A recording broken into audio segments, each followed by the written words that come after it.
Hello, I'm J. Jermaine Bay of Elodian Moorish Patriotism, Ante, Colorado. The acronym is AMPAC. I'm the Chief Judge of Consular Court. Today is Class 179. Class 179. What did we learn in Class 178? Well, we started learning about a very important word to the Moors. And what is that? It's called what? Patriotism, right? If the Moors do not understand patriotism to their state, then the Moors will be forever colonized and or naturalized natural people of the land. You see, what the Moors must understand is that the Europeans know that the Moors are adopted people. The Europeans, that's including all the 12 signatory powers to our multilateral Moorish treaties, which also includes the United States of America. So as an example, the United States of America knows that the Moors are adopted children. And since the Moors were adopted, the Moors were Moroccans. And once they were adopted under an open adoption, they became adopted Americans of the United States of America. The United States of America reluctantly naturalized the Moors. They did not necessarily want to naturalize the Moors. They did not want to extend American nationality to the Moors. But they did it anyway. They even had a civil war because of the treaties the Sultan was signing with other European states that allowed the European states such as Great Britain, Spain, France, etc. The Sultan gave the European states permission to naturalize the Moors.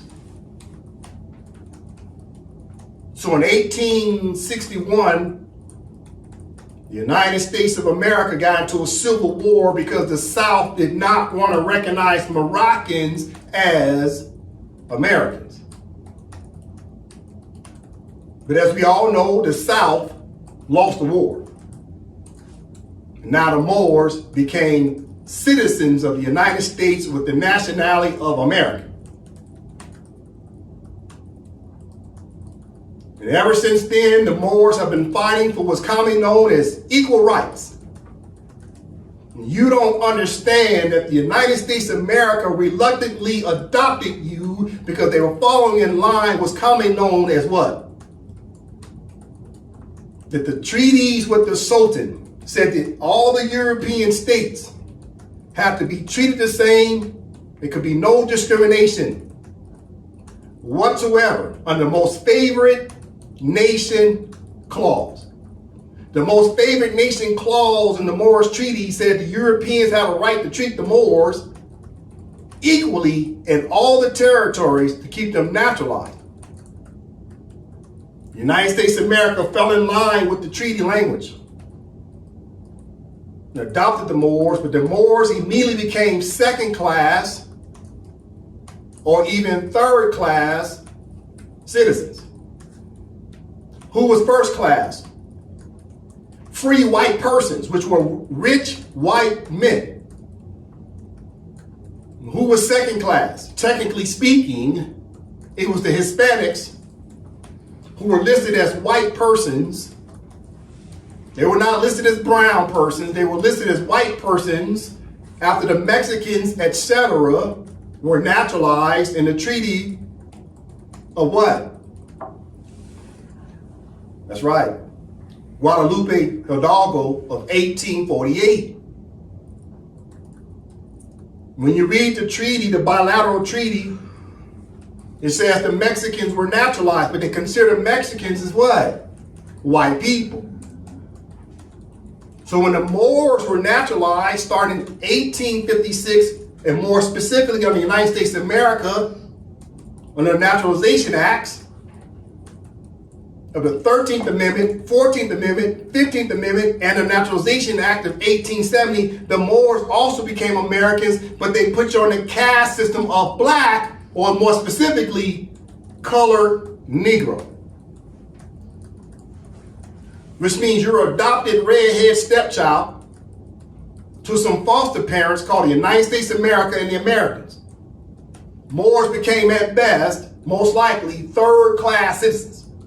Who was second class? Hispanics, reluctantly. Mexicans, Spaniards, all other nationalities became second class because they had a little tan about themselves. But who was first class? Free white persons, was really rich white men. So to this very day, as I stand here in this recording, January 1st of 2026, under the Gregorian calendar that was established by Pope Gregory XIII in 1852. So today being January 1st, 2026, the first day of the calendar year of the Gregorian calendar of 1852. The Moors to this very day as I stand here. Who are the Moors? People call themselves Negroes, blacks, coloreds, African Americans, Moorish Americans, Hebrew Israelites, and Indians. All the above. Puerto Ricans, you name it. They're still trying to fight for equal rights as what? Naturalized people, adopted people. But see, the Europeans know that the Moors have always had a treaty right to pledge their allegiance to their original country, which is the Empire of Morocco. A treaty right was the highest status of law.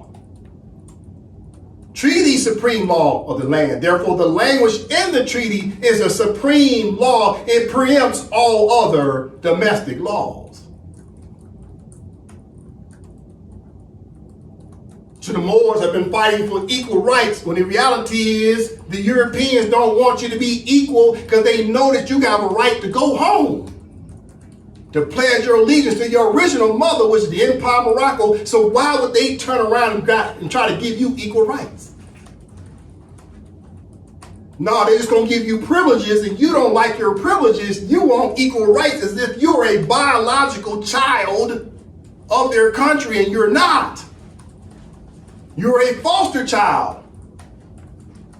You don't give the foster child the same equal rights of your biological children. More than likely, that's not going to happen. It's a high probability you will never be in a wheel and get the same percentage as the biological children. But yet, Negroes, blacks, coloreds, African Americans, Moorish Americans, and the like keep asking for rights. And the only thing you're ever going to get is privileges as adopted people. All you got to do is read the Treaty of Madrid, Article 15, paragraphs 1 and 2, clearly says the Moors are naturalized. But it clearly says the Moors have a right to repatriate back to the state and become Moroccans again. So in class 178, we were learning that if the Moors repatriate back to the state, they have to maintain what's commonly known as a civilized nation. Under Article 38 of the Statutes of the International Court, we went over that. The Moors must practice the general accepted laws of international law, a rules-based order that says countries that are civilized countries understand patriotism to their country. They understand they have a flag and a seal and the ability to get into relations with other civilized nations who operate under international law, whether it's modern or contemporary international law. And the Moors are still stuck on antiquated, old school, black and white TV laws, and they keep wondering why they get their butts kicked. Because they haven't kept up with modern or contemporary law. Now, I don't want to go so far as to say the Empire of Morocco is uncivilized. What I'm trying to say is the Moors are practicing uncivilized laws because they're not recognizing the customary norms of international law, the obligations of a rules-based order, then understanding the general principles of law or the customary norms of international law. And this is why we have failed as a people. We must practice patriotism. We must come back and pledge our allegiance to our mother, which is the Empire of Morocco, and sit in the three branches of government and start to govern, self-govern as an organized dual society of laws. We must maintain our own jurisdiction over our own Moroccans. Moroccans must govern Moroccans. There can be no anarchy amongst the Empire of Morocco. Those days are over. All right? So today we'll continue with the subject matter of the Western Sahara case that we talked about in class 178. We talked about the King of Morocco. We talked about the Empire of Morocco. Right? Today we'll continue to talk about that because the King of Morocco was talking about time immemorial claims to historical rights. But a new state cannot make claims to historical rights unless they have the proper legal argument.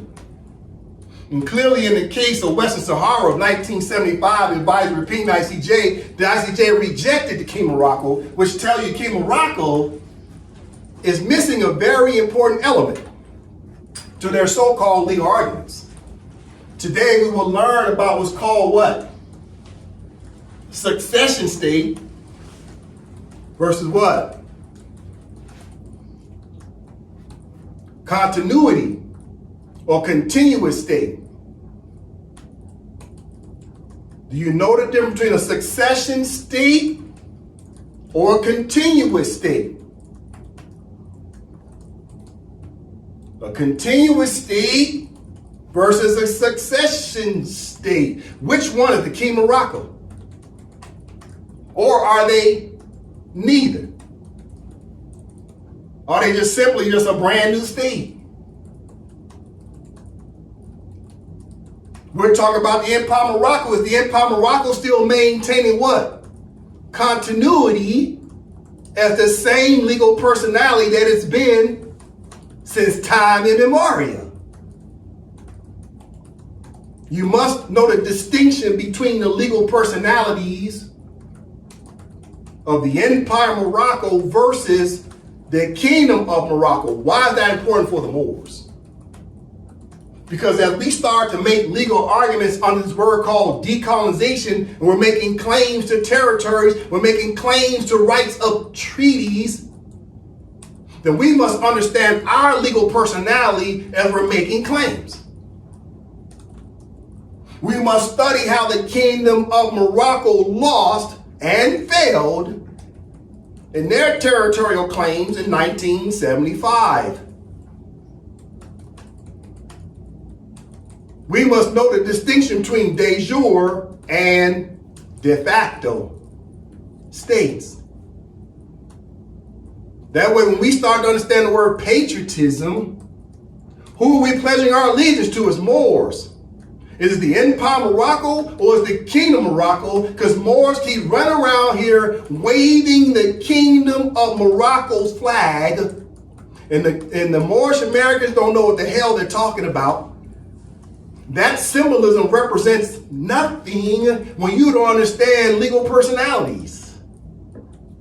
The Kingdom of Morocco as a new country on planet Earth after 1956 does not recognize Moors or the Moorish government or the Sultan or the Sultan whatsoever in their constitution. Therefore, their flag does not recognize the Sultan, Moorish government, or the Sultan of their constitution. So Moors keep running around waving the Kingdom of Morocco's flag, and that flag does not provide you any recognition whatsoever. Therefore, that flag does not provide you any protections under that flag. And this is why the internal states of the United States, their local municipalities, and the federal government keeps telling Moorish Americans that your so-called legal arguments are patently frivolous, arbitrary, and capricious. And this is why they're dismissing all of your so-called legal arguments. Because you're claiming that you come under the Kingdom of Morocco's flag, and the Kingdom of Morocco doesn't recognize you, and nor has any Moorish American pledged their allegiance by application to the Kingdom of Morocco to be recognized as a Moroccan national. The foolishness of the Moors. Let's get into the class. As the Moors know, I always open up the Constitution. The Constitution is paramount. Paramount means first, right? It's the first law, the fundamental law of a state, i.e. of your country. You become patriots of the Constitution because the Constitution represents the country, it represents the state. It's the first fundamental law that the Moors have to pledge their allegiance to. You cannot come together as a whole people without laws that governs all of us equally. And that is the Constitution. All right? Constitution, Empire of Morocco. Okay? All right, there's the flag, Circle 7 flag. There's a seal of the Empire of Morocco for the country, i.e. the seal for the state and its government. You can find more information on the website. You can go to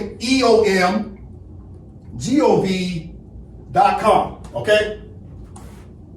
Very important ones. These are political symbols. All right, you go to the website. The top left-hand corner, you'll see the seal. You see it says Empire of Morocco, and then you'll also see the flag flying, right? It's very important to see our mother flag flying, right? We all pledge allegiance and we salute the flag, right? We salute the flag as patriots to the flag. That's what it's all about. All right? That's our mother. That's a symbol of your country all over planet Earth.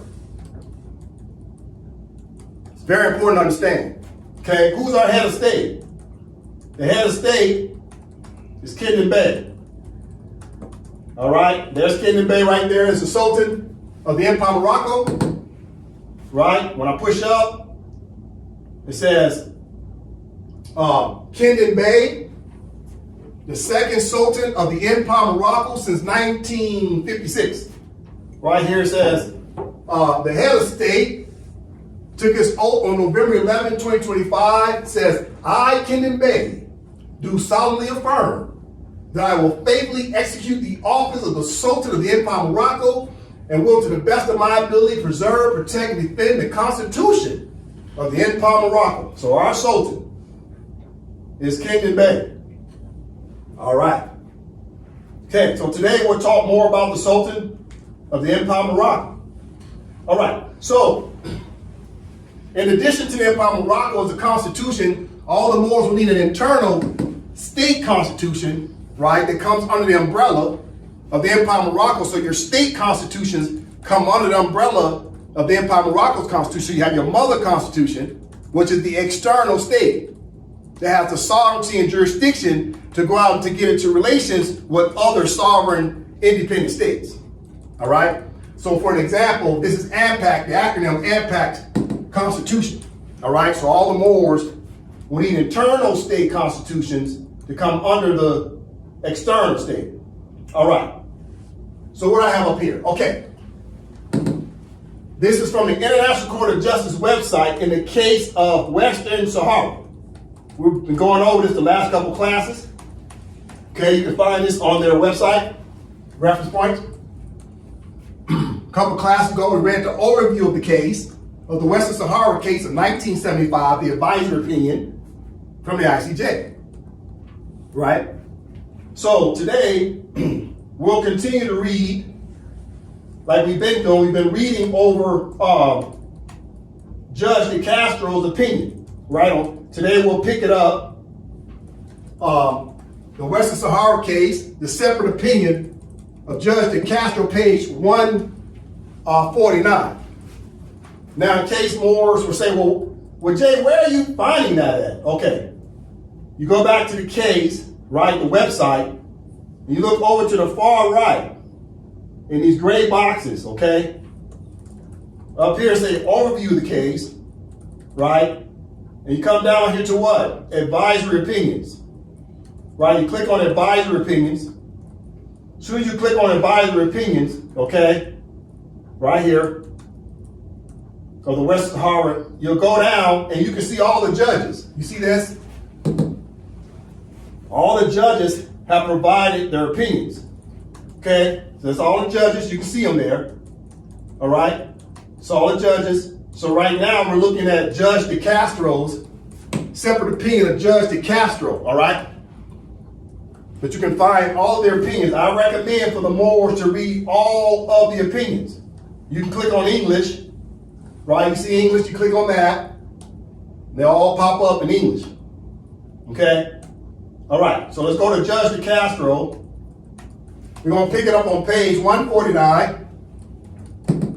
Okay, there's something specific I want to go over today because we're talking about the King of Morocco. We're talking about the Empire of Morocco. As the Empire of Morocco continues to emerge as a sovereign and independent state. You must understand that the United States of America will potentially try to have legal arguments that tries to deny the Empire of Morocco from making a proper claim to both territories as well as keeping the Empire of Morocco from making claims to its own treaties as the Empire of Morocco is emerging as a sovereign independent state on the continuation of the obligations and application of its own treaties. The United States of America and its federal government will try to come up with legal arguments to prevent the Moors from decolonizing.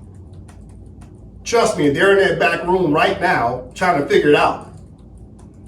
So as I continue to teach through AMPAC study session, which is an educational platform to teach international law and Moroccan law, it is also my responsibility from time to time to tell the Moors, okay, how do you make a properly written argument to make claims to your sovereign rights? Well, I can tell the Moors how to do that, but at the same time, I must make you understand the United States of America is going to be on the defense. They'll try to set forward what's commonly known as a legal defense to stop the Empire of Morocco as a country and its government and people from doing what? From emerging. So today I will start to show you how the Empire of Morocco has to make its legal arguments based on the fact that it's a continuation state and not a brand new state on planet Earth. We are an ancient state that's operating under what's commonly known as modern or contemporary law, because our Constitution is contemporary, but yet it's claiming Sankofa, ancient and modern treaties, and bringing it full circle under a word called what? Intertemporal law. We learned about that in class 178. Intertemporal law means that how do you enforce ancient or modern treaties during contemporary times of the 21st century? How do you combine ancient laws and contemporary laws together in order to enforce them? We learned in class 178 the Moors have to be in the practice of general international law while simultaneously enforcing ancient treaties. Through what? Statehood. See, the Moors failed because they were not practicing law through the state. They were practicing law through what? Church. The Moors, whether they were Negroes, blacks, coloreds, Moorish Americans, African Americans, Hebrew Israelites, Indians, whatever, all the Moors have been trying to enforce divinity laws, meaning religious laws, and they keep wondering why they get their butts kicked, because the world has moved on past religion as running the show. What runs planet Earth now? It's called the word state. The Europeans and the Arabs have weaponized the word state in order to make claims and possession to territory, i.e. to land. And since the state is the only legal personality that can make claims to land, that means the state gets to also make claims to what? The natural resources and the natural people of the land. And now put the natural people and the natural resources under foreigners' laws and courts.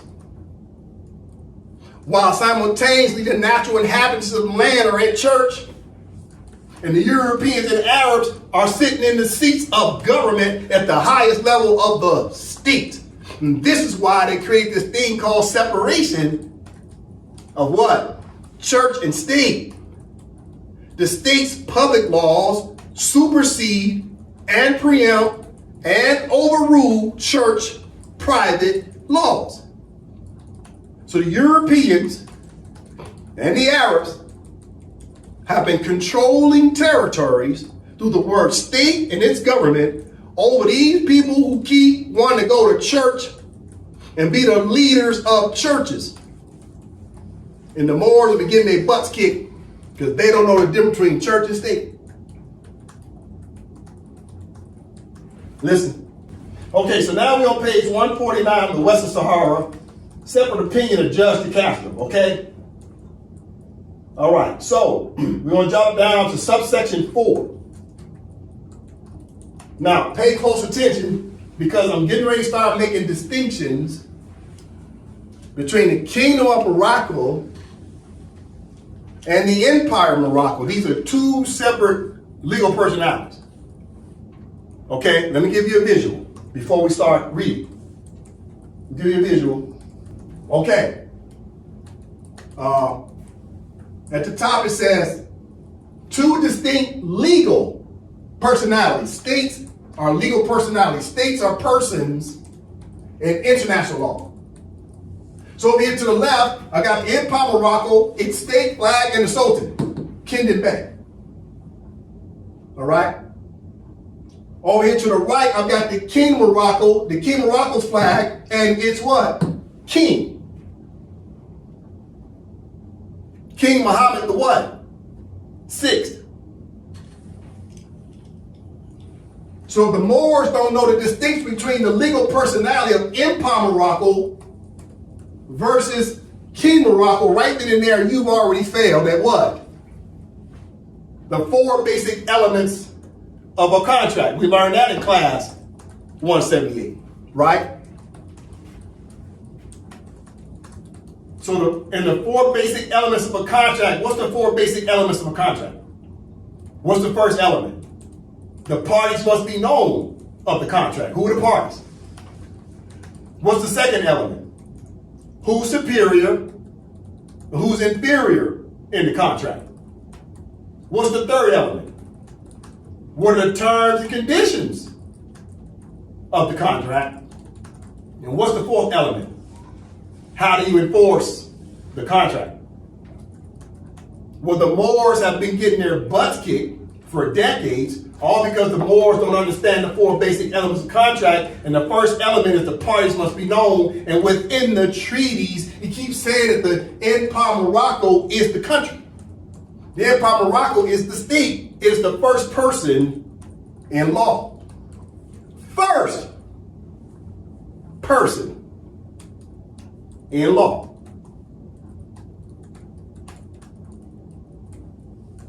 But what did the Moors make as their first person in law? Deities and prophets. And this is why we've been getting our butts kicked, because you don't know how to make a separation of what? Church and state. The state supersedes church. And the Europeans and Arabs have been weaponizing the word state for hundreds of years. And the Moors are running around here playing tribal games, separation games of separatism, and church games, while the whole world is practicing under civilized laws of operating through a state. I cannot express this enough. Okay. So who's the Sultan of the Empire of Morocco? Kingdom Bay of the Empire of Morocco. Who's the king of the King of Morocco? Mohammed VI. So we're going to talk about the distinction between these two legal personalities. Okay. Now keep in mind, what is the proper concept of what I'm talking about today? We're reading the Western Sahara case, portions of it, because not only to let the Moors know that the King of Morocco got their butts kicked at the ICJ, because they didn't know how to make a proper legal argument under time immemorial. And guess what? We, as the Moors of the Empire of Morocco, will also get our butts kicked at the ICJ if we can't make a proper legal argument. So we have to go back and study old case law, which is like watching an old chess game. You got to go back and study chess games that's already been played. Why would you play a chess game and make moves that you know the other people lost making those moves? Nobody practices the pattern of behavior of losers. People practice the pattern of behavior of winners and champions. But the Moors have been practicing the behavior of losers, and they don't want to admit it. But we're going to talk about how to win an AMPAC study session. All right. Okay, so the proper concept is to understand the context of this case. But the first thing I have to do on the 4 elements of a contract is talk about the parties. The parties must be known, so I'm going to break down the parties today. Because if you understand the parties' political status, then you'll understand the other elements of a contract. So the first element is what in the 4 basic elements of contract? Is what? The parties must be known. Who's what? Inferior and superior and inferior. What are the terms and conditions and how they enforce the contract. So we're going to talk about all 4 of these things, but we're going to talk about first things first, who are the parties? That's the proper concept to understand the context of what we're reading. Let's break it down.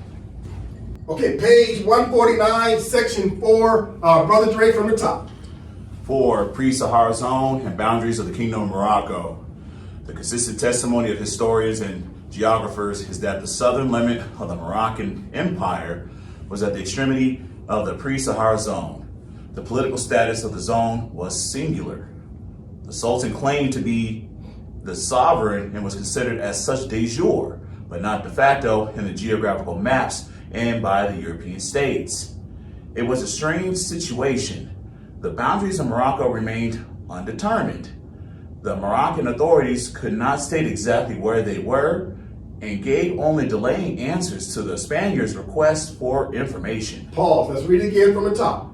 For pre-Sahara zone and boundaries of the Kingdom of Morocco.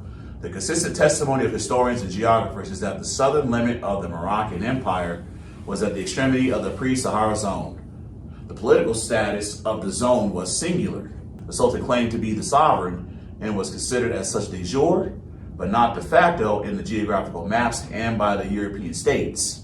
It was a strange situation. The boundaries of Morocco remained undetermined. The Moroccan authorities could not state exactly where they were and gave only delaying answers to the Spaniards' request for information. All right, pause right there. Now keep in mind, we're going to read about 3 pages of this, Western Sahara.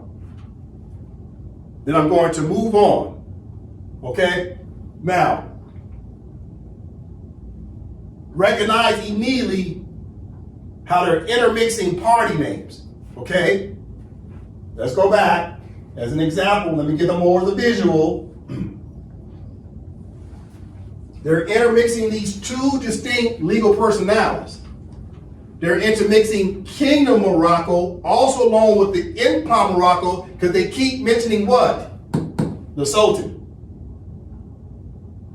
So King Morocco and the king is there in 1975, which at the time, 1975, it was King Hassan II, which was Muhammad V's heir and son. So if they're intermixing sultan and king, you have to start doing what? Making a distinction between these two legal personalities, because the King Morocco is trying to intermix the Empire of Morocco into their legal arguments. And this is why they're failing automatically at the four basic elements of a contract, because the parties must be known, and they could not make a distinction between these two because they're trying to intermix the two. Wrong answer.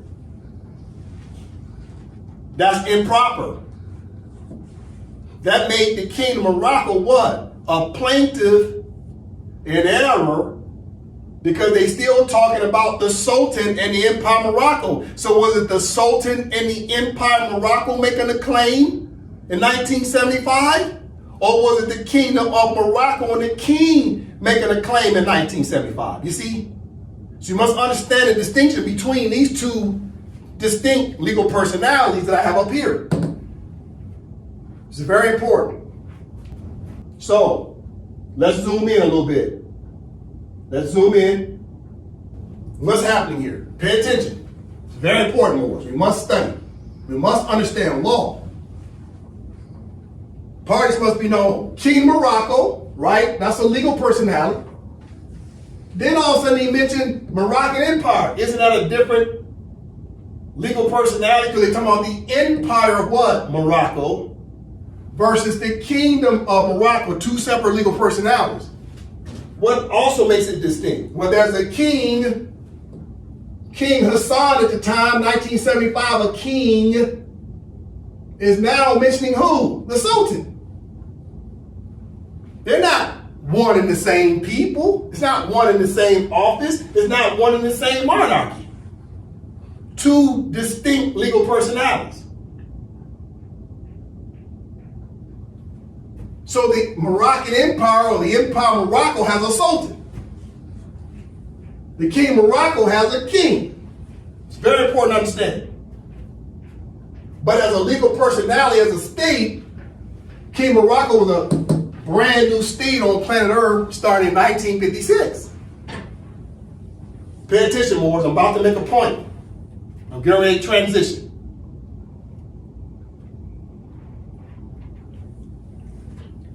As we continue to decolonize, the question is, did the Kingdom of Morocco, or should I say, has the King of Morocco set forth a claim to say that the King of Morocco is a continuation state of the Empire of Morocco? Are they one and the same?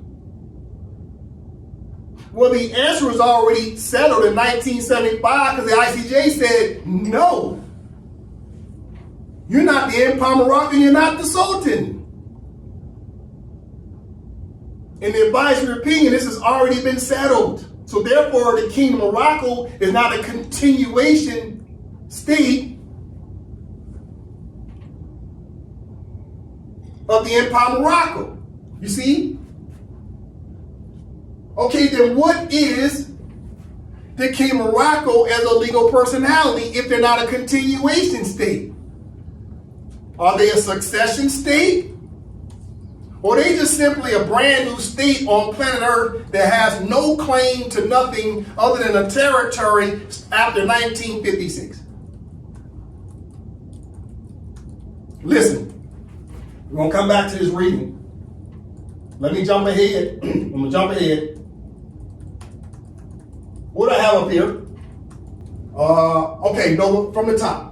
Overview of reasons for skepticism over a distinction between state continuity and state secession. One more time. Overview of reasons for skepticism over a distinction between state continuity and state secession. So today, we're talking about state continuity. Let me increase that. It's very important for the Moors to understand. These are legal arguments. The state continuity and state succession, these are two legal arguments. Is the Kingdom of Morocco under state continuity as a legal argument? or the King of Morocco under state succession as a legal argument? Or is the King of Morocco just simply a brand new state that don't have no connections to the Empire of Morocco whatsoever? Even though that's not an option up there, I'm just throwing that in. We're going to read this today. It's about 12 pages. We'll get through it. I'll give my slight interpretation, but 12 pages takes about 45 minutes to an hour to read as you read and do some slight interpretation. So once we start to read this document, it's going to take us some time. The Moors must study law. What type of law? International law. The general rule of international law. For what? Civilized nations that understand your power and authority comes through the state and not through your church. So you think all your power comes through the church? Please, this class is not for you. If you want to learn how to get your sovereign power back, this class is absolutely for you to understand. Is the Empire of Morocco a state that's what? Maintaining continuity? Are we the continuous state? But the King of Morocco is trying to say what? Are they the continuous state? Or is the King of Morocco a succession state, meaning they have succeeded away from the empire, but still claiming powers under the treaties of the Empire of Morocco? This is deep stuff I'm talking about today. If the Moors fail at our legal arguments, we will lose, just like the King of Morocco lost.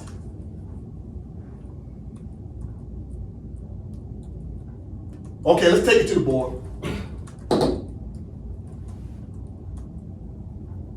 So under this basic understanding right here, state continuity and state succession, two legal personalities, two legal arguments.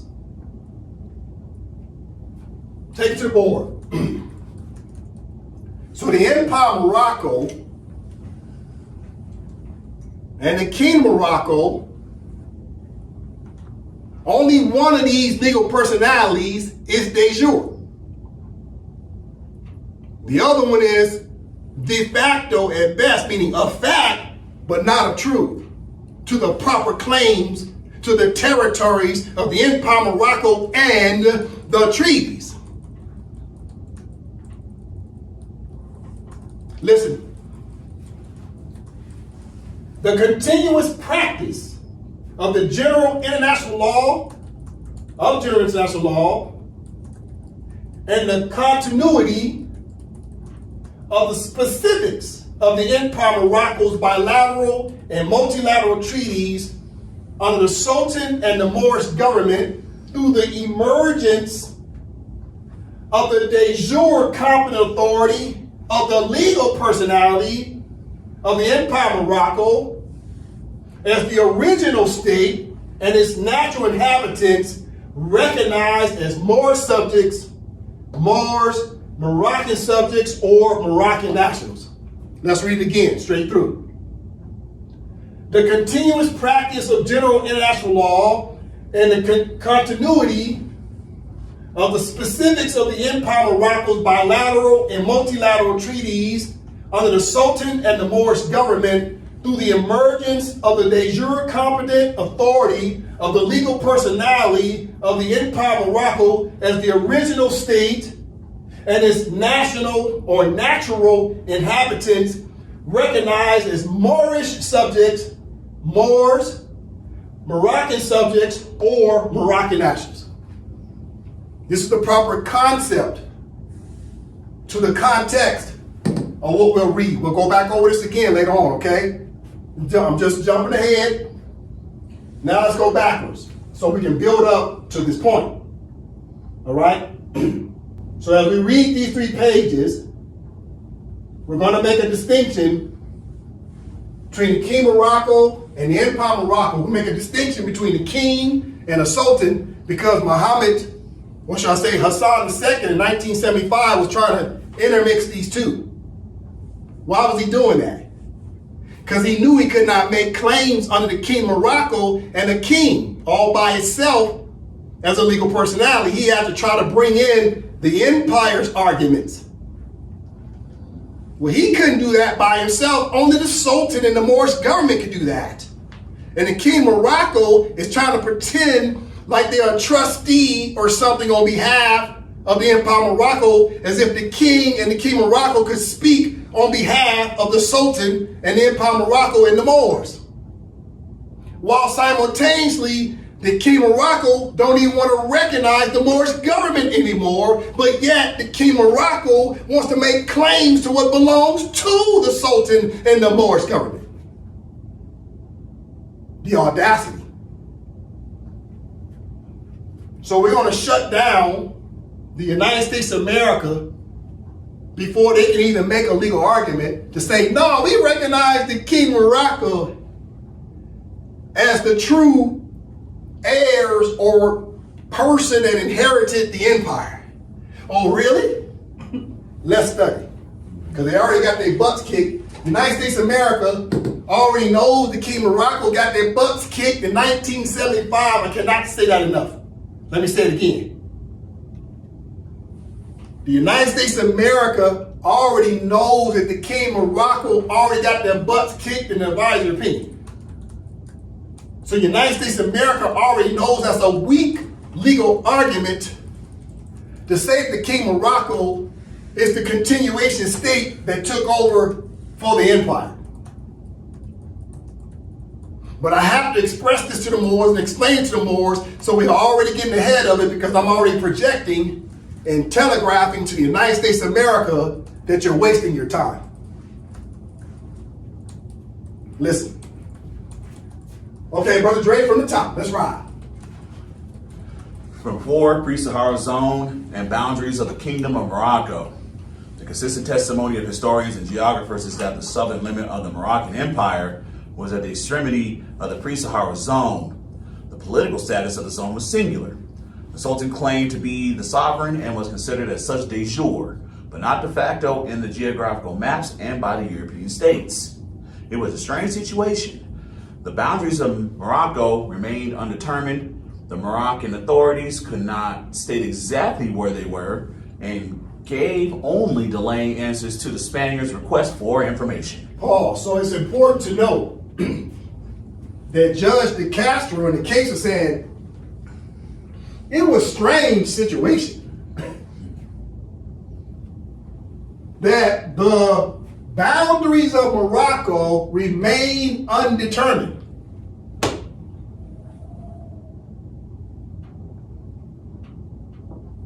See, nobody really wants to say how expansive the Empire of Morocco actually is. See, it's the Illuminati secret. They kind of sort of know where the Empire of Morocco starts. That's called what? Inner Morocco. That's basically the district. That's the hub.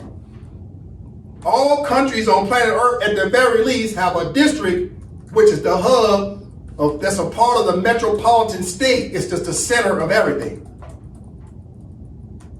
But then outside of that's called what? Outer. So you got inner Morocco and outer Morocco. So they're saying the outer Morocco, they can't even determine where it ends. This is what they said in 1974 and 1975. This case was barely 50 years ago. That even the Europeans don't know how expansive the Empire of Morocco is. The Kingdom of Morocco technically does not know how expansive the Empire of Morocco is. But what they do know is inner Morocco versus outer Morocco. So they know about inner Morocco, but they don't know how big outer Morocco is. However, could they potentially judge it by the artifacts? What artifacts? The Moorish buildings are all over planet Earth. What they call the Moorish architect. Where did the word architect come from? It's the art of the technicians. It's the texture of the technicians, the art of the technicians who built it. So artifact, which is the art of facts, was the fact about the art, that the art is still there as a megalithic stone buildings that the Moors built all over planet Earth. So they said, well, if we go by the artifacts, then the sun never sets on the Empire of Morocco. But if we go by modern and contemporary state borderlines,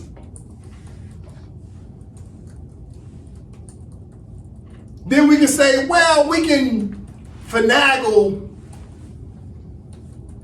where the Empire of Morocco is in the inner Morocco. We kind of sort of can guess what outer Morocco is, but we got to leave it ultimately up to who to make this decision? The Moors. The Moors are the natural inhabitants. Only the Moors who can make a proper claim can say where the empire begins and ends. Because the Europeans and Arabs came in and settled in the Moorish Empire.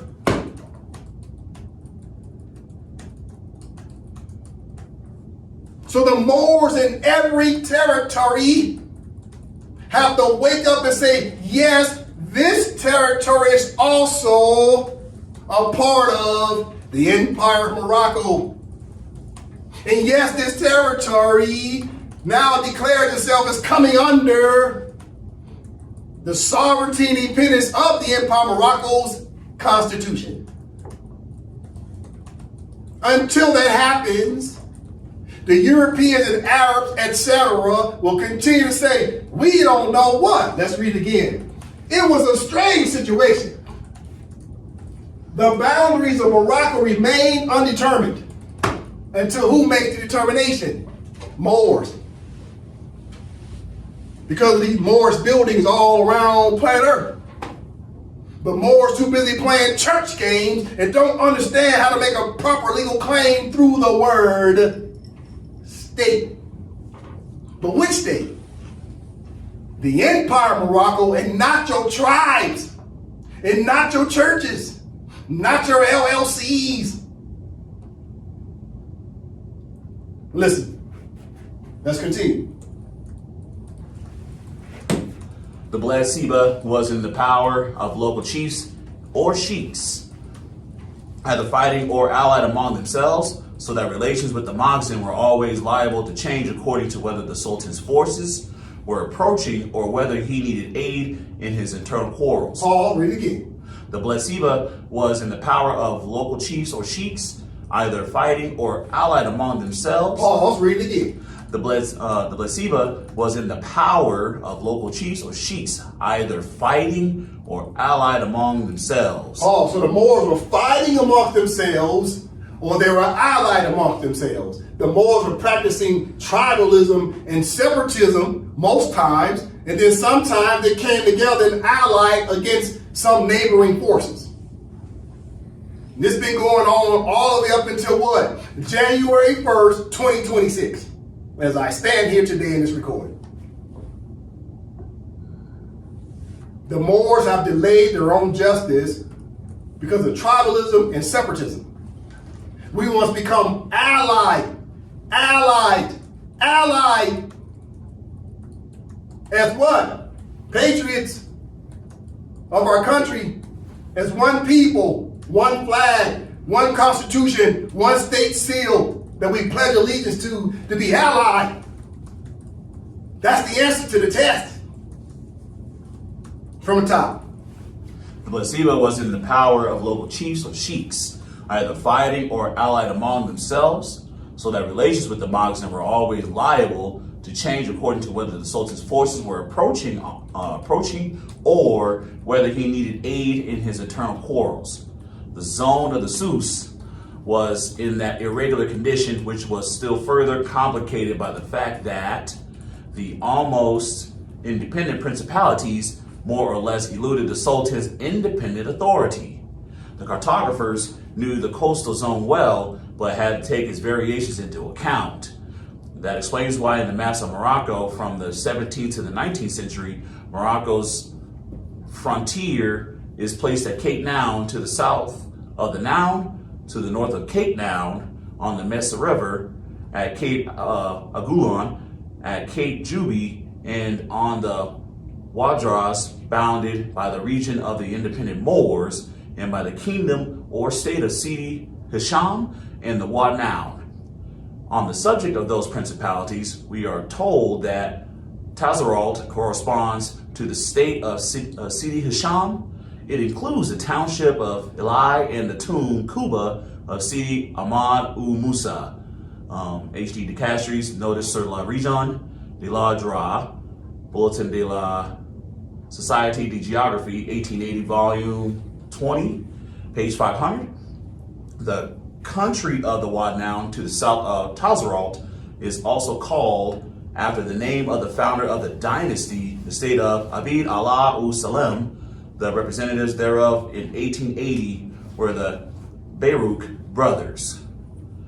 Tazaralt and the Wad Noun in reality never came under Morocco. However, according to the author of Rad el Kartas, the Alamad sovereign Abdel Mumin, 1159, extended his authority over that land.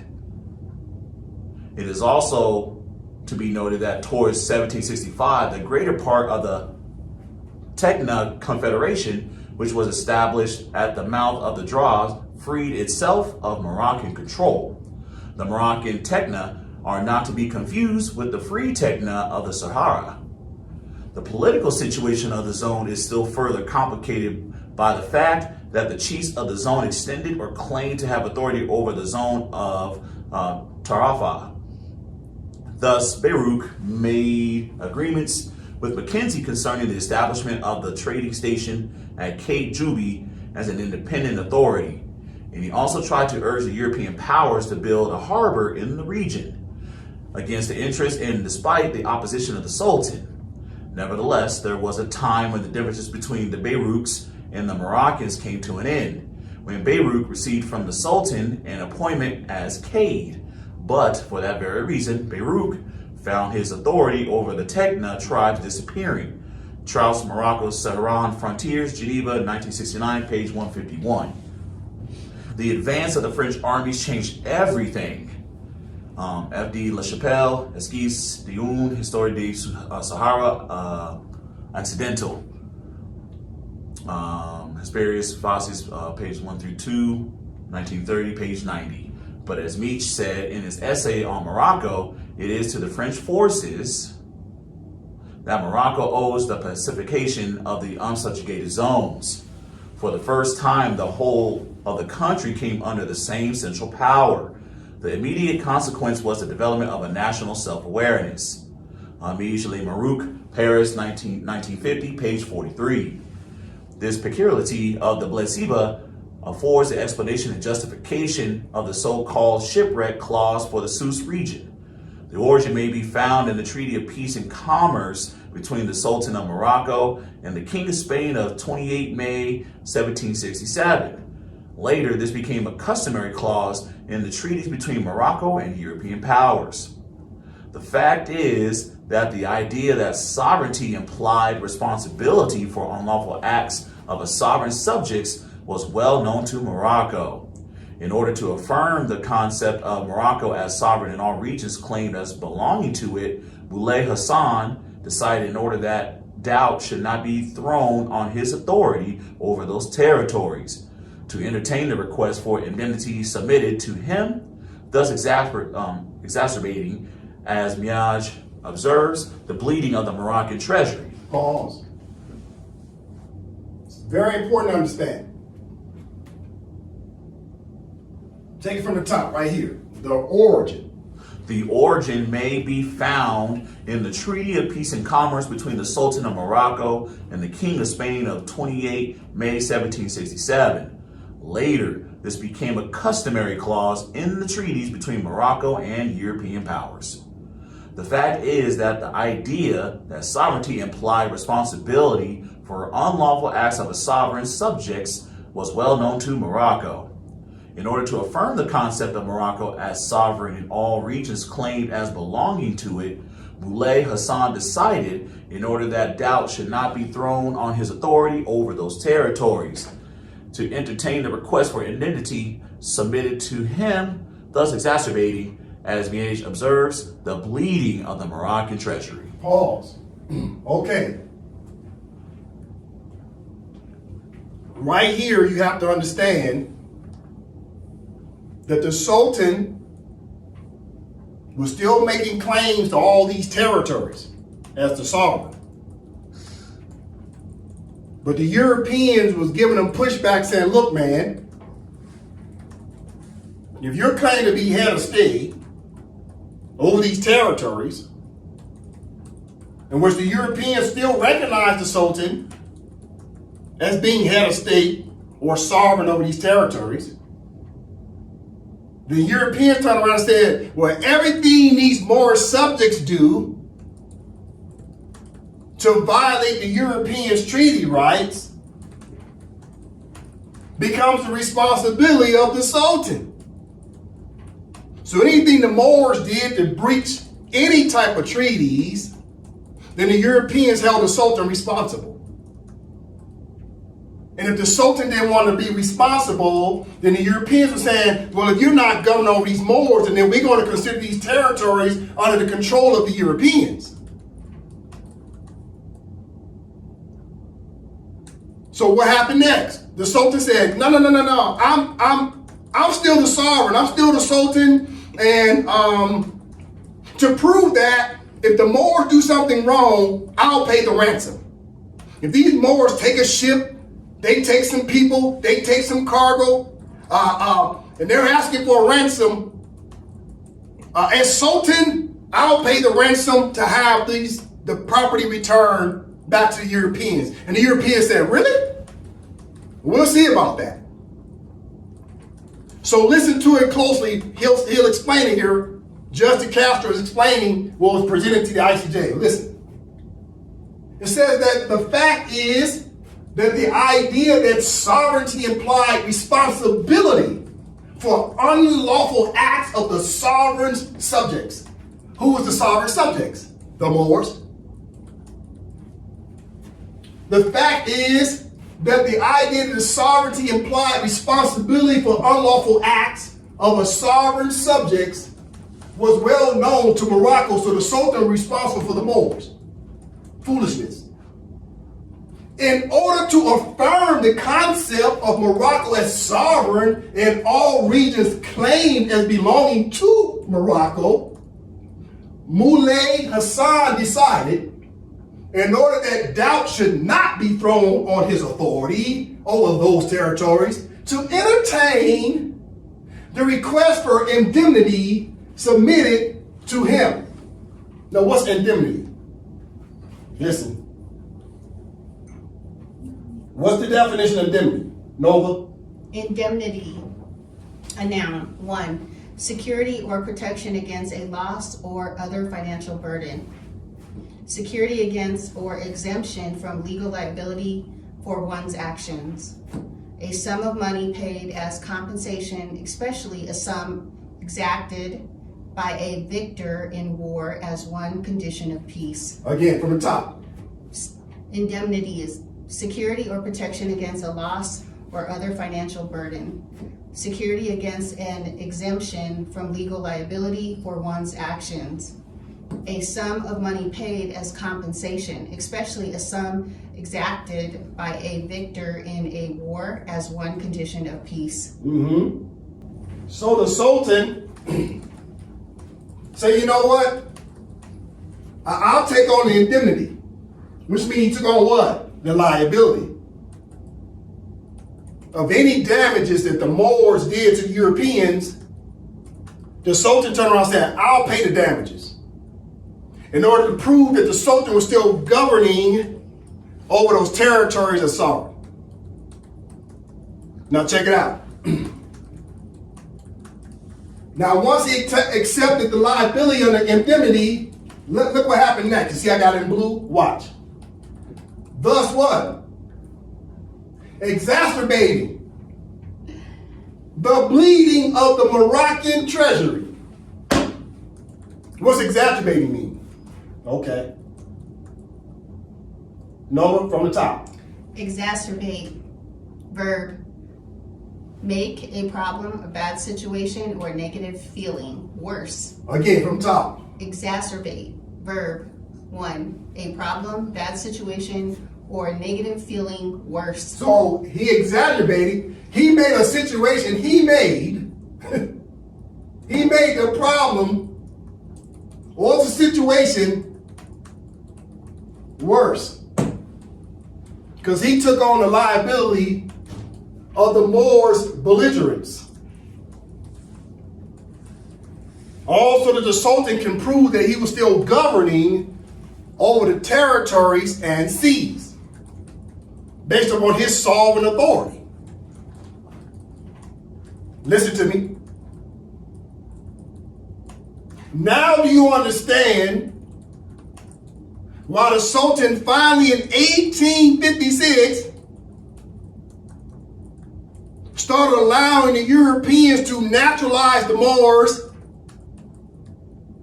Because the Sultan, watch, the Sultan, when the Sultan took on the liability of the Moors' foolishness, it did what? It started bleeding the Moroccan treasury. He no longer wanted the liability of the Moors. So the Sultan allowed the Europeans to naturalize the Moors starting in 1856 through bilateral treaties and multilateral treaties, more specifically the Treaty of Madrid of 1880, Article 15, paragraphs 1 and 2. Because the Sultan no longer wanted the responsibility of the Moors' foolishness, because the Moors were breaching the treaties and the Sultan got tired of paying for the Moors' belligerents. So he allowed the Europeans to adjudicate the Moors and make the Moors citizens of the European countries. That way the Moors wasn't breaching the treaties no more, because the Moors are now just simply what? Americans instead of being Moroccans. The Sultan got sick of the Moors.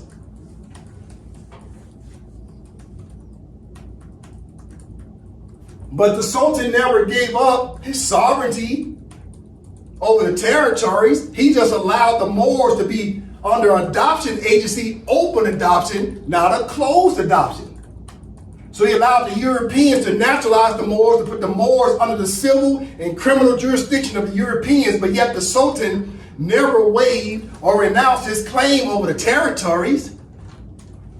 He just allowed the Europeans to have what's commonly known as extraterritorial, extra personal jurisdiction directly over Moors who are now naturalized. In other words, the Moors kept breaking the law. The Sultan got sick of it. Listen, Brother Dre from here. Further consequence of this curious situation of the Blasiba is that the Moroccan authorities were unable to pinpoint the southern frontier of the Moroccan Empire. The repeated inquiries of European powers as to the boundaries of Morocco received no precise reply. At best, the aspirations to empire were invoked. Miege, CIT the third, looks like pages 305 to 306. Sultan Il Hassan bin Muhammad was to reply to the pressing Spanish inquiries that the frontiers of the territory over which his sovereignty was exercised were Egypt on one side, the Sudan on another, the Magna on the other. Documents submitted by the Kingdom of Morocco, numbers 9A, 11, and 12. Pause. Okay, we're going to stop the reading here. But we want to read this last paragraph one more time right here. A further consequence of this curious situation of the Bled-Siba is that the Moroccan authorities were unable to pinpoint the southern frontier of the Moroccan Empire. Pause. Did they say they were trying to pinpoint the frontier of the Kingdom of Morocco? Or were they trying to pinpoint the frontier of the Moroccan Empire, was the Empire of Morocco? See, they were plaintiff in error because they're trying to make claims on behalf of the Empire of Morocco, but they should have been making claims in the Kingdom of Morocco, but the Kingdom of Morocco is a brand new state on planet Earth after 1956. So they're pretending like they can make claims as if they're the continuation state under a different name. As if they inherited under some consanguinity or territorial claim under a brand new name that they can still continue to operate like the empire. And they lost the case. Okay, Brother Drake, last paragraph. A further consequence of this curious situation of the Bled-Siba is that the Moroccan authorities were unable to pinpoint the southern frontier of the Moroccan Empire. The repeated inquiries of European powers as to the boundaries of Morocco received no precise reply. At best, the old aspirations of the empire were invoked. Sultan Hassan bin Muhammad was to reply to the pressing Spanish inquiries that the frontiers of the territory over which his sovereignty was exercised were Egypt on the other side, the Sudan on another, and Magna on the other. And the documents were submitted by the Kingdom of Morocco. Paul, so the Kingdom of Morocco is introducing this to the United Nations General Assembly.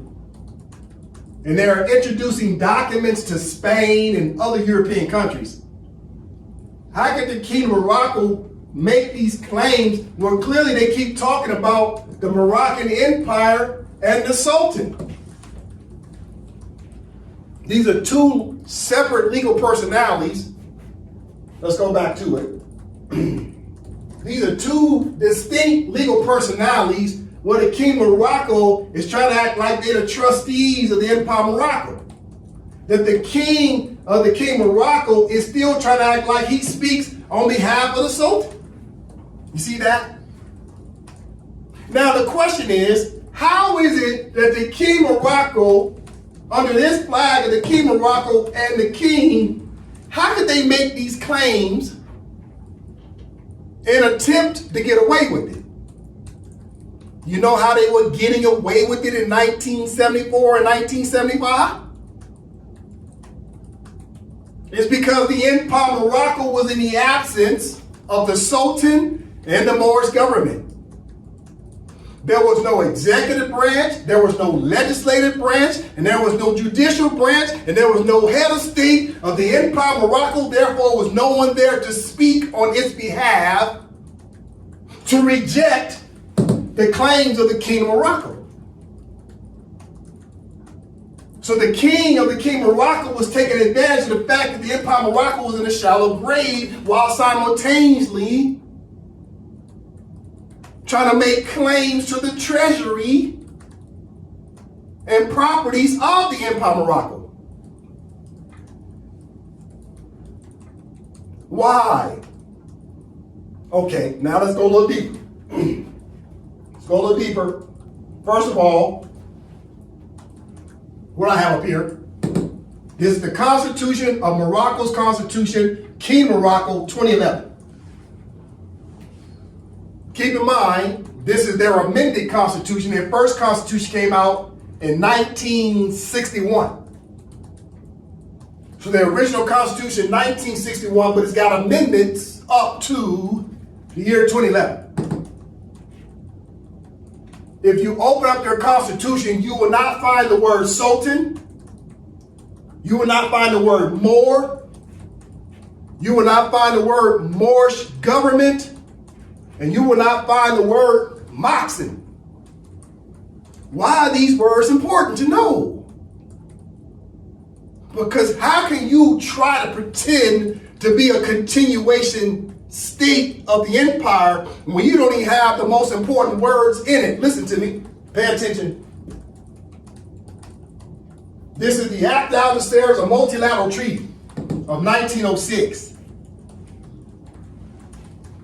As soon as you go down to what? Chapter 1 tells you the parties. It tells you the purpose and intent of who's superior in the contract. And the first thing it tells you is what?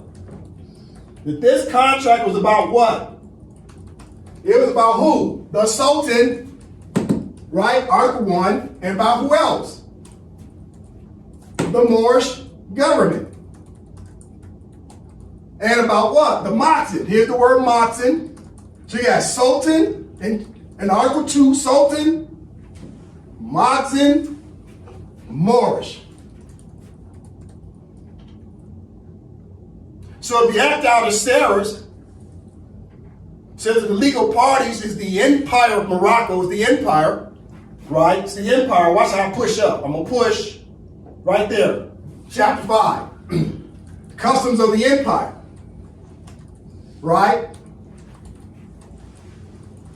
And that's another word you won't find in the Constitution of the King of Morocco. You won't find the word empire. So it's 5 words you won't find. Sultan, Moor, Moorish Government, Moxen, or what? Empire. In their Constitution. Listen. So just under Article 2, it starts telling you the purpose and intent of this treaty is for specific parties. Watch this. I'm going to go down. Click. Boom. Watch this. It's about what? This is Article 4. Article 4 is about what?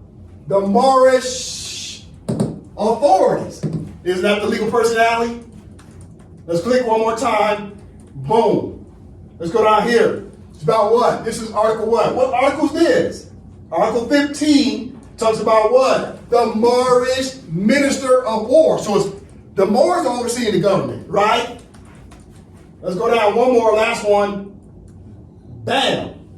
What article is this? Article 18 says what? It's about what? The Moorish Government. Right? Talking legal personalities of a contract. So if you go to King Morocco's Constitution, you won't see the word Sultan. You won't see the word Moor. You won't see the word Moorish Government. You won't see the word Moxen. And you won't see the word Sultan, if I didn't already say that. So, listen, as we get ready to read this document, how can the Kingdom of Morocco pretend like they a continuation state under continuity? Are they a continuity state, meaning continuous state of a representative of the Empire of Morocco, or are they a succession state, meaning they succeeded away from the Empire of Morocco, but yet still making claims that they come under the treaties, under a new name? Listen, let's start from the top. It's 12 pages. Okay, no, we'll start with you. Let's get some, let's give credit where credit is due to the person who wrote this thesis. All right. Room for state continuity in international law, ? A constitutionalist perspective. Anita Zambelli. I am grateful to the editors for their idea and initiative to mark Professor Crawford's contribution to the discipline of international law in a book written by his former doctoral students. Crawford's analysis of the notions of state continuity and state secession was a particular importance for Estonia, Latvia, Lithuania. When following the demise of the USSR, they were formulating their claims to state continuity in view of the unlawful cooperation or unlawful occupation of their territories by the Soviet Union since 1940. A book honoring James Crawford should carry an analysis of the notion of state continuity, which is therefore the purpose of this chapter. Overview of reasons for skepticism over distinction between state continuity and state secession. Professor Crawford has argued that international law embodies a fundamental distinction between state continuity and state secession. That is to say, between cases where the same state can be said to continue to exist despite sometimes drastic changes in its government, its territory, or its people, and cases where one state has replaced another with respect to a certain territory and people. The law of state secession is predicated on this distinction. Pause. Okay. So let's get a proper understanding of the context. Of the context, which is the words. Let's understand the concept by definition. A general definition. So we should get a basic understanding of what's the distinction between state continuity and state succession. Before we can go any further, we need to understand these two things fundamentally, right? Okay, listen. Okay, Brother Dre, from the top. State continuity refers to the legal principle that a state retains its identity and obligations under international law despite changes in its government, territory, or population. Definition and significance. State continuity is a crucial concept in international law that addresses whether a state remains the same legal entity after undergoing significant changes. The principle asserts that even if a state experiences alterations in its internal structure or is occupied by another state, it can still maintain its legal identity and continue to uphold its rights and obligations under international law. Oh, so the Empire of Morocco, right? The Empire of Morocco is what type of state? Continuity. It's continuous. It's maintaining continuity. It's continuous. As a state. I did not say it's government. But the state as a name, as a person in international law, the Empire of Morocco as a person in international law has maintained continuity or continuous because it's still in existence. How do I know it's still in existence? For a couple reasons. One, the Empire of Morocco declared its independence and set forth a constitution deposited with the United Nations under Article 102 of the Secretary of the UN in the year 2024. That the Moors themselves reclaimed the Empire of Morocco as a legal personality and reinstated its government. Number two, the United States of America and its government called the United States Federal Corporation or United States Government also says that the bilateral treaty of peace and friendship is what? Unbroken.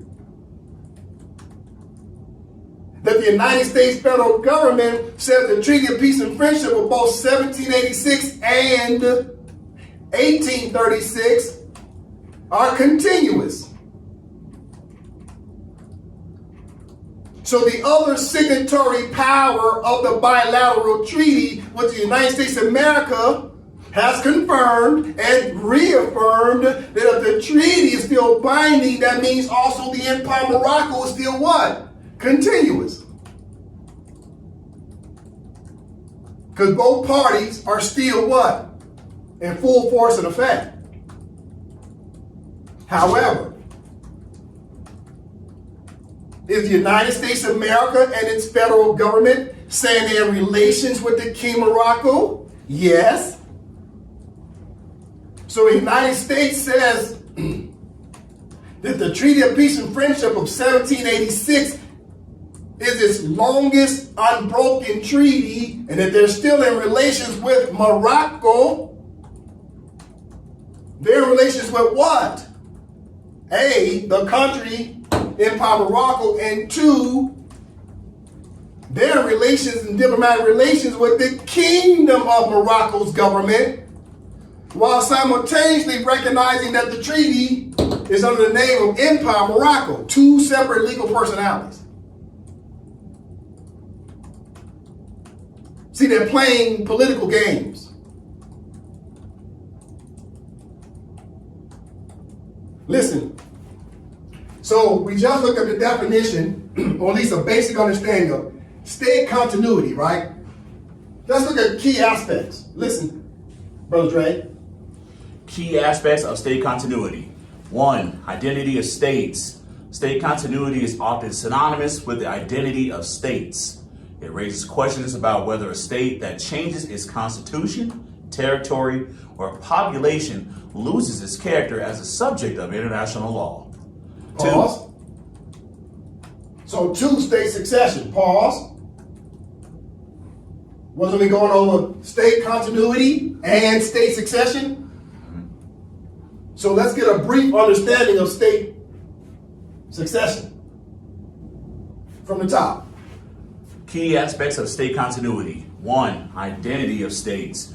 State continuity is often synonymous with the identity of states. It raises questions about whether a state that changes its constitution, territory, or population loses its character as a subject of international law.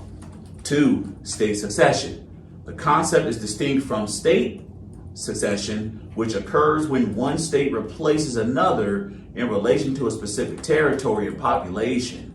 State continuity implies that the same state continues to exist despite changes, while state succession indicates a complete replacement. Read again. State succession what? State succession is the concept is distinct from state succession, which occurs when one state replaces another in relation to a specific territory and population.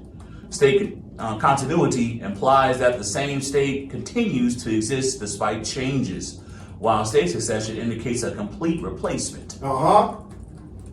So state continuity means the state continues on even though it may change its constitution and government, or change what? Even its territory. But the distinction is state succession, state continuity, and state succession are different.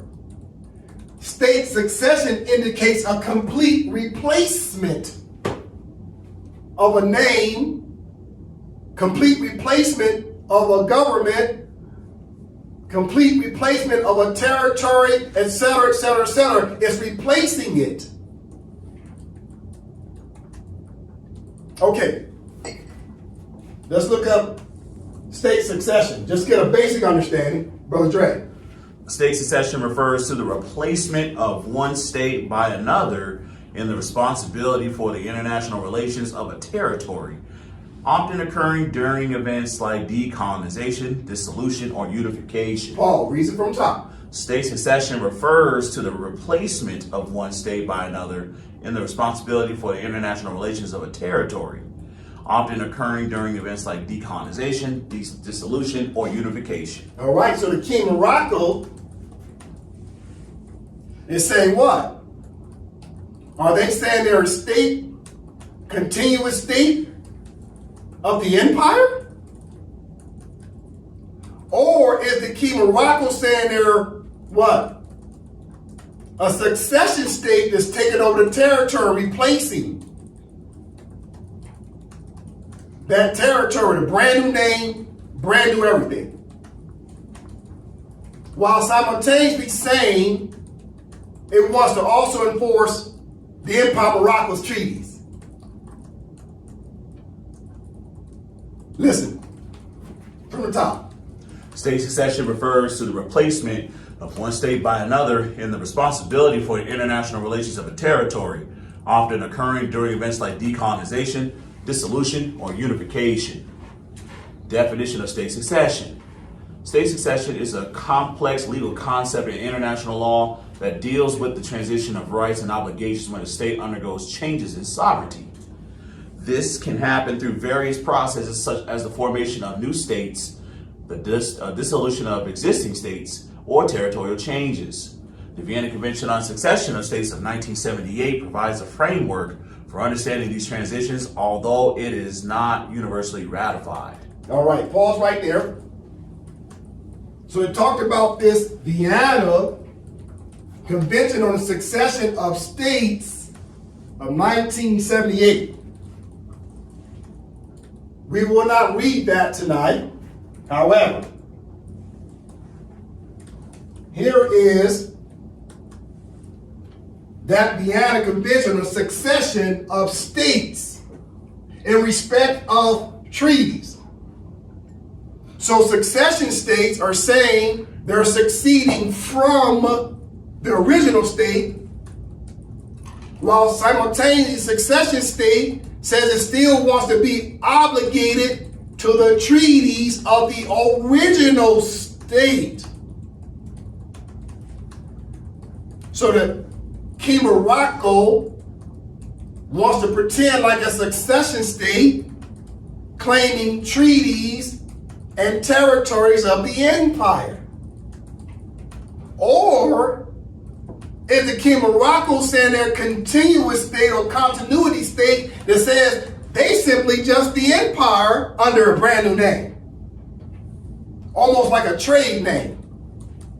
You ever started a business, right? Let's say you name the business United States of America and trade name United States. So you operate under the trade name United States. The United States is making claims on behalf of the United States of America. So if the King Morocco saying it's the Empire of Morocco and the trade name is Kingdom Morocco and the King Morocco is doing business on behalf of the Empire of Morocco? You see? These are legal questions that need to be asked and answered. But who was the first person that was supposed to ask the question and answer the question? And that was the Moors themselves. The Moors too busy playing church games instead of playing statehood games.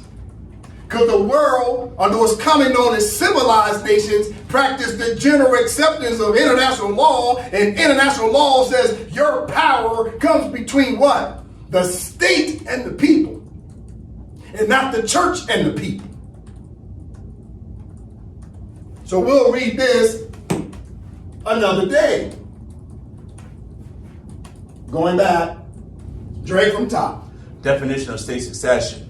State succession is a complex legal concept in international law that deals with the transition of rights and obligations when a state undergoes changes in sovereignty.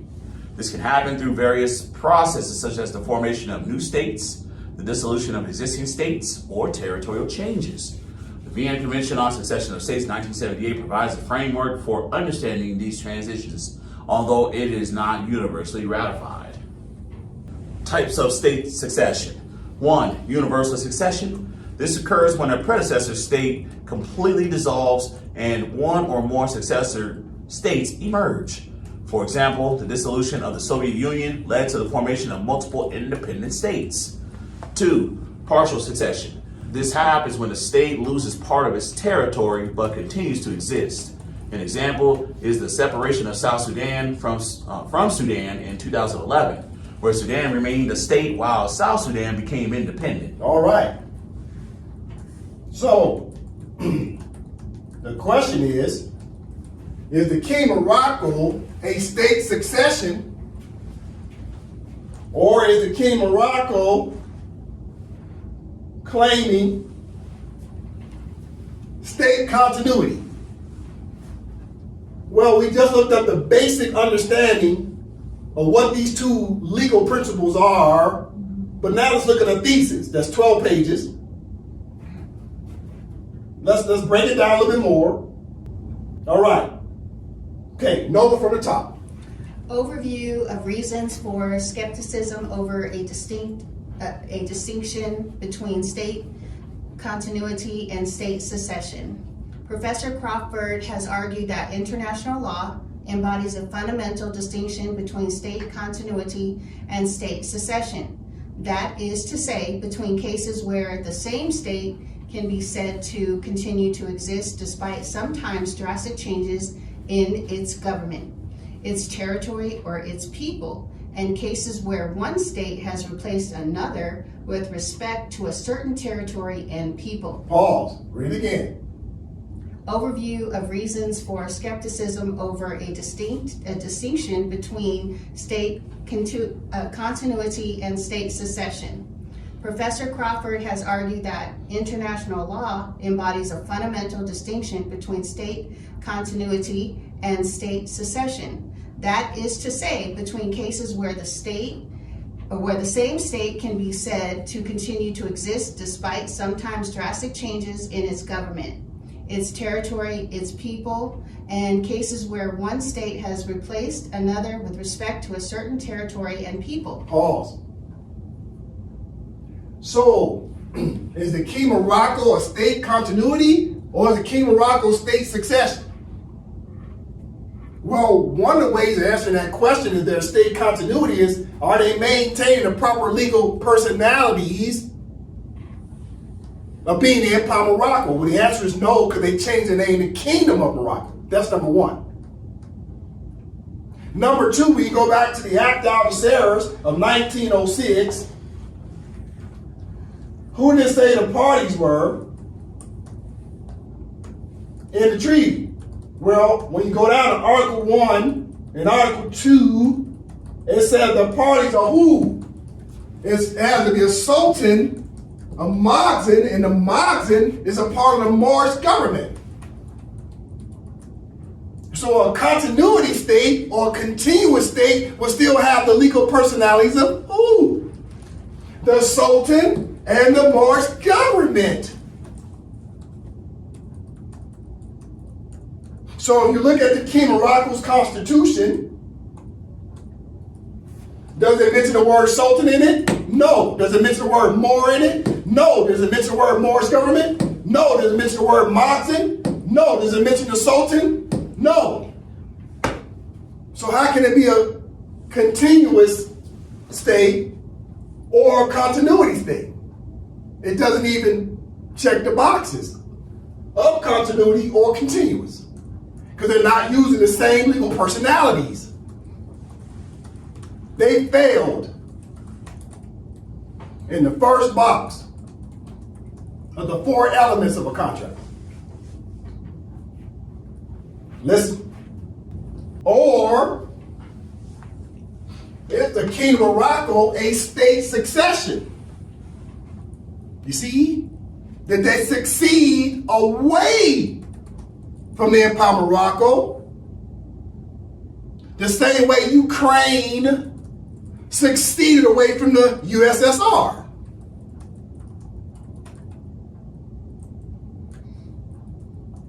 Listen, from the top, right here. Overview of reasons for skepticism over a distinction between state continuity and state succession. Professor Crawford has argued that international law embodies a fundamental distinction between state continuity and state secession. That is to say, between cases where the same state can be said to continue to exist despite sometimes drastic changes in its government, its territory, or its people, and cases where one state has replaced another with respect to a certain territory and people. The law of state secession is predicated on this distinction. Crawford recognizes that the notion of state continuity has been criticized by many scholars as a misleading and overly political concept. Ian Brownlee pointed out that the assumption of a neat distinction between categories of continuity and state secession only make a difficult subject more confused. Matthew Craven offers an insightful analysis of the critique of this distinction between continuity and secession, which has been already voiced by Professor O'Connell and later continued by Professor Schachter and others, observing and analysis the processes in Central and Eastern Europe at the beginning of the 1990s. This critique focused on the difficulty of placing legal personality in the center of the distinction between continuity and secession. Craven sums it up. If personality connotated nothing more than an undifferentiated legal capacity, it could not usefully be employed as a means of determining what rights and obligations of state might have as a consequence of a change in sovereignty, nor as a way of usefully separating the doctrine of succession from other forms of argument about legal change. I have argued elsewhere that a general category of legal personality is not really helpful when dealing with specific questions that arise in relation to statehood and changes that might affect it. It is, in fact, not a function of legal personality. Legal personality demonstrates the recognition of a particular legal system and means that, in principle, the entity concerned has rights and obligations. It certainly does not point to differences that might distinguish one legal person from another in the sense of being useful for the purposes of separating cases of state secession and state continuity. This is the reason why Crawford proposed to distinguish between a general concept of legal personality and a specific concept of legal personality, whereby the latter characterizes a particular subject of law. Pause. So this thesis is now getting down to the nitty-gritty. So this writer says we have to make a distinction between general legal personality and specific legal personality. Let's take it to the board.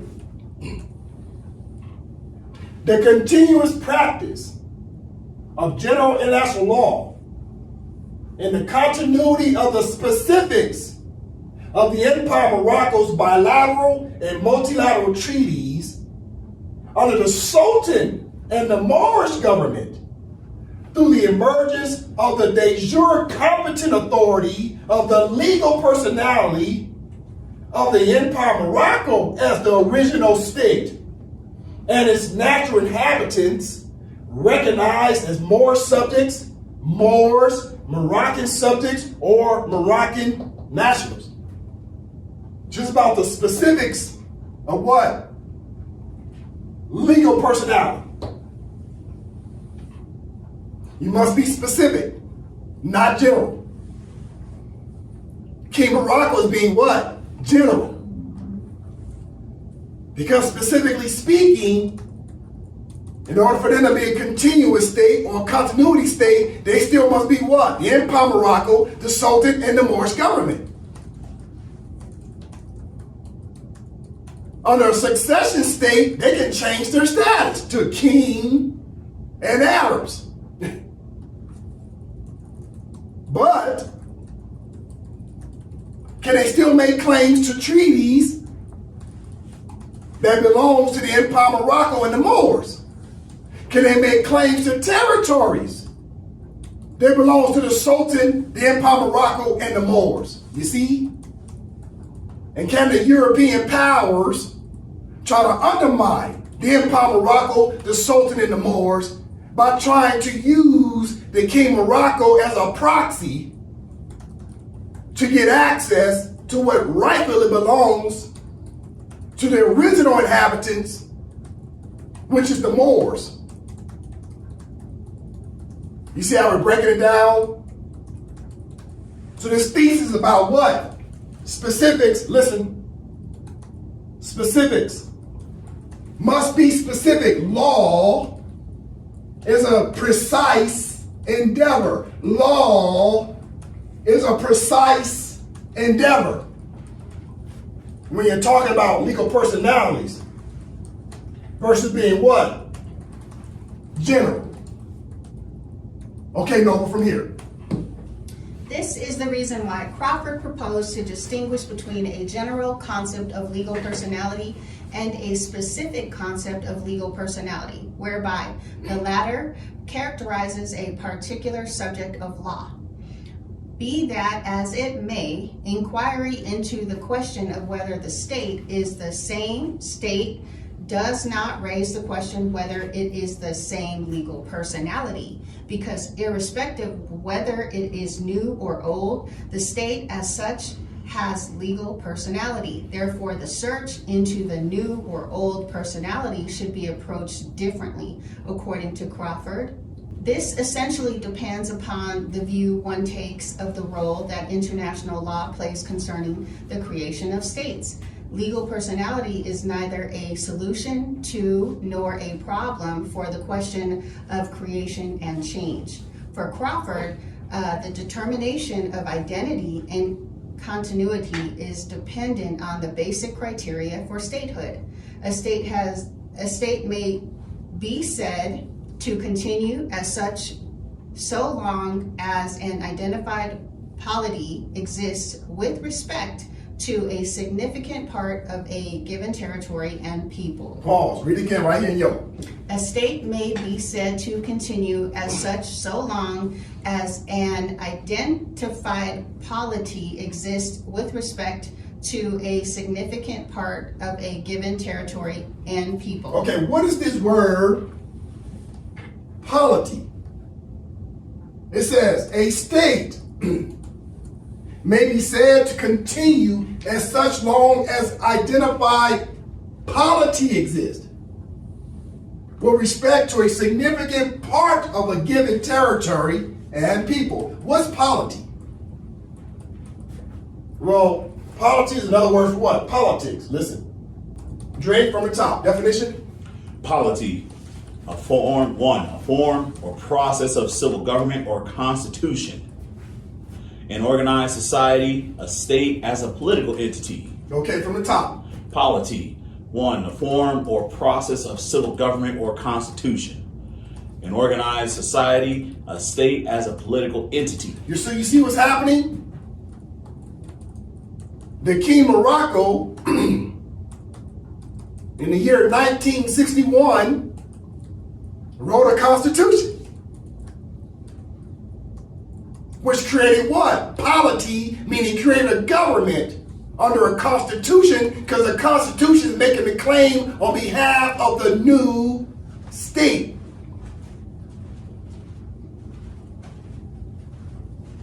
It says right here, an organized society. Organized what? Jure society. A state as a political entity. The state must be the political entity. And the state should possess a government, people, territory, and the ability to get into relations with other states through its constitution. So the King of Morocco, for the first time, see that after 1956, it's a brand new state, but it also had a contemporary constitution. So where did the Moors drop the ball? The Moors were not operating through what? A state as a political entity. Let me say it again. The Moors failed to understand that the state is the political entity through its what? Constitution and government. The Moors were not practicing polity. They were practicing church.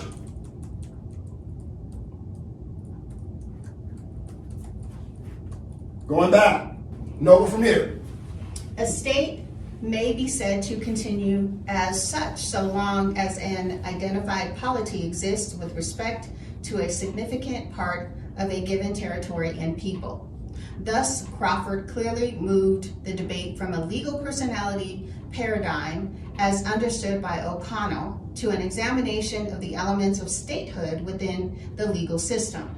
This fundamental shift entails ramifications and consequences which have not been fully explored. For example, the International Court of Justice, in its advisory opinion on accordance with international law of the Unilateral Declaration of Independence in respect of Kosovo, did not engage in a broader analysis of the issues relevant to the question whether or not an independent state had been created in compliance with the relevant international law criteria for statehood.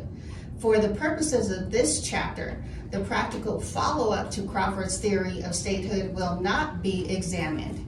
The aim of this chapter is to develop further a few aspects relating to its history. I will adapt to the thesis that the creation of states is not merely a matter of fact situated outside the realm of international law. Like Crawford, I take an opposite view, where decisions on statehood are taken within the international legal system. It should be possible to determine the changes affecting states and rising questions as to their continuity by reference to, at least, some rules of international law. To put it differently, one could say that there has always been a certain tension between what could be called private law, public law approaches to changes affecting states. According to the first approach, it is important that there is a legal entity upholding, inheriting, or succeeding to the existing obligations, even if it is a different or new subject, since it is legal certainty that matters. Pause. So right here, it says according to the first approach of international law, it is important that there is a legal entity. What's the legal entity? It's important to have a legal entity. What's the legal entity? It's the polity. It's the polity. Polity, a form or process of civil government or constitution. It must be a civil government that's overseeing the territory through its constitution of the what? The state as the political entity. This is where the Moors dropped the ball. They've been trying to make claims through their church, deities, and prophets. And they wonder why they've been getting their butts kicked for decades, while the Europeans and Arabs have weaponized the word state. Listen. So it says according to the first approach of international law, it is important that there is a legal entity upholding, so the legal entity of the state is upholding, inheriting, the state is inheriting, or the state is succeeding to the existing obligations of state and international law. Did it say the legal entity is a church? No. Did it say the legal entity is a tribe? No. Did the legal entity is a trust? No. What is the legal entity? What is the polity? Let's go back to it as a reminder. Let's go back to it as a reminder. It is what? The state is the political entity. You see that? This is too easy. Let's continue. Nova? Existence of the same subject referring inter alia to the self-identification of the historical community is of primary importance, and the continuity or discontinuity of rights and obligations normally follow therefrom. As Crawford said, the rights are better referred to the entity than the entity to the rights. Certainly, where no change has taken place, no difficulties as to legal certainty should arise, since it is presumed that the same state will continue the same international obligations, or at least, as in the case of the Baltic states, this will be a presumption on the basis of which to develop new legal obligations. For the purposes of this chapter, the relevance of what could be broadly defined as a private versus public law divide in conceptualizing state continuity in international law will be explored. I argue that James Crawford's view in The Creation of States appears to take a constitutionalist reading of the subject of the creation and disappearance of states. I would add that a constitutionalist reading sits more comfortably with the fact that rules such as the prohibition of the use of force and the right to self-determination may have an important impact on claims of statehood or state continuity or state secession, as seen, for example, during the decolonization process. The dissolution of states in Central and Eastern Europe in the early 1990s, while in many ways different from decolonization process, reaffirmed the importance of the question of identity of a new state, and not only in the case of the Baltic states. With the benefit of hindsight in view of the manner in which new democracies in Central and Eastern Europe have been able to deal with the challenges that they faced following the political change. A proposition emerges that relevant traditions and a clear identity of a particular polity are extremely important for a more successful functioning of that polity as a state. While the claim to identity in the 1990s of the Baltic states unlawfully occupied the Soviet Union in 1940 was first and foremost a reaction based on a strong sense that the three states and the peoples concerned suffered from one of the most serious violations of international law. There was also another level of thinking which had to do with the need to go back to the origins or the original identity of these states. This explains the return to the preoccupation with constitutions and institutional settings within the states. The steps undertaken to reunite with the historical origins of these states have proved to be the strength of the modern Baltic states as compared, perhaps, with the state-building process in the neighboring countries. Apart from the example of the Baltic states, all the cases of continuity or secession claims in Central and Eastern Europe are valuable examples for studying whether identity issues are important or not in the context of such claims. There is clearly a basis for suggesting that in situations which, like the decolonization process or the Baltic cases, derive from unlawfulness or injustice in international law, questions of identity are highly pertinent. It cannot be said that they lose their relevance in other more classical situations of state secession. In fact, the reunification of Germany and the creation of new states in the territory of the former Yugoslavia underline the importance of identity, which was both a motivating factor and the basis of often serious disputes. Why is there a difference in the appreciation of the importance of the identity question in scholarly writings on state secession and state continuity? What is the possible ideological or theoretical divide?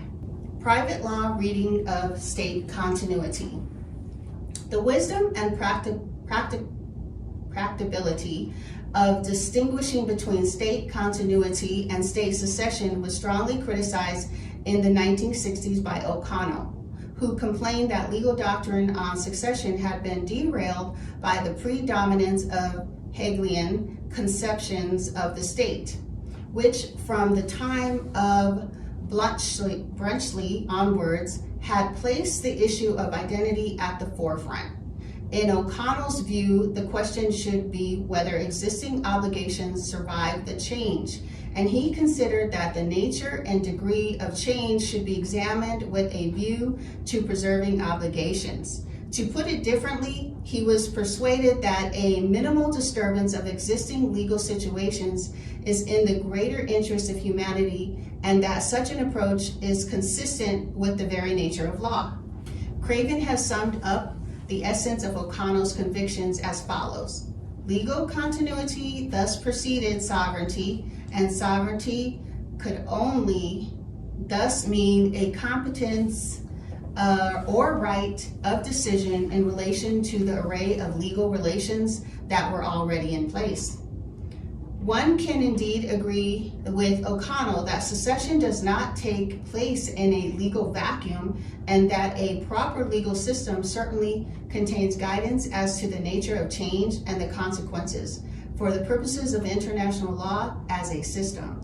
O'Connell views have a considerable importance. It has to be noted, however, that O'Connell only refers to legal relations that are in place and not the rules or criteria that may determine the subject of these relations.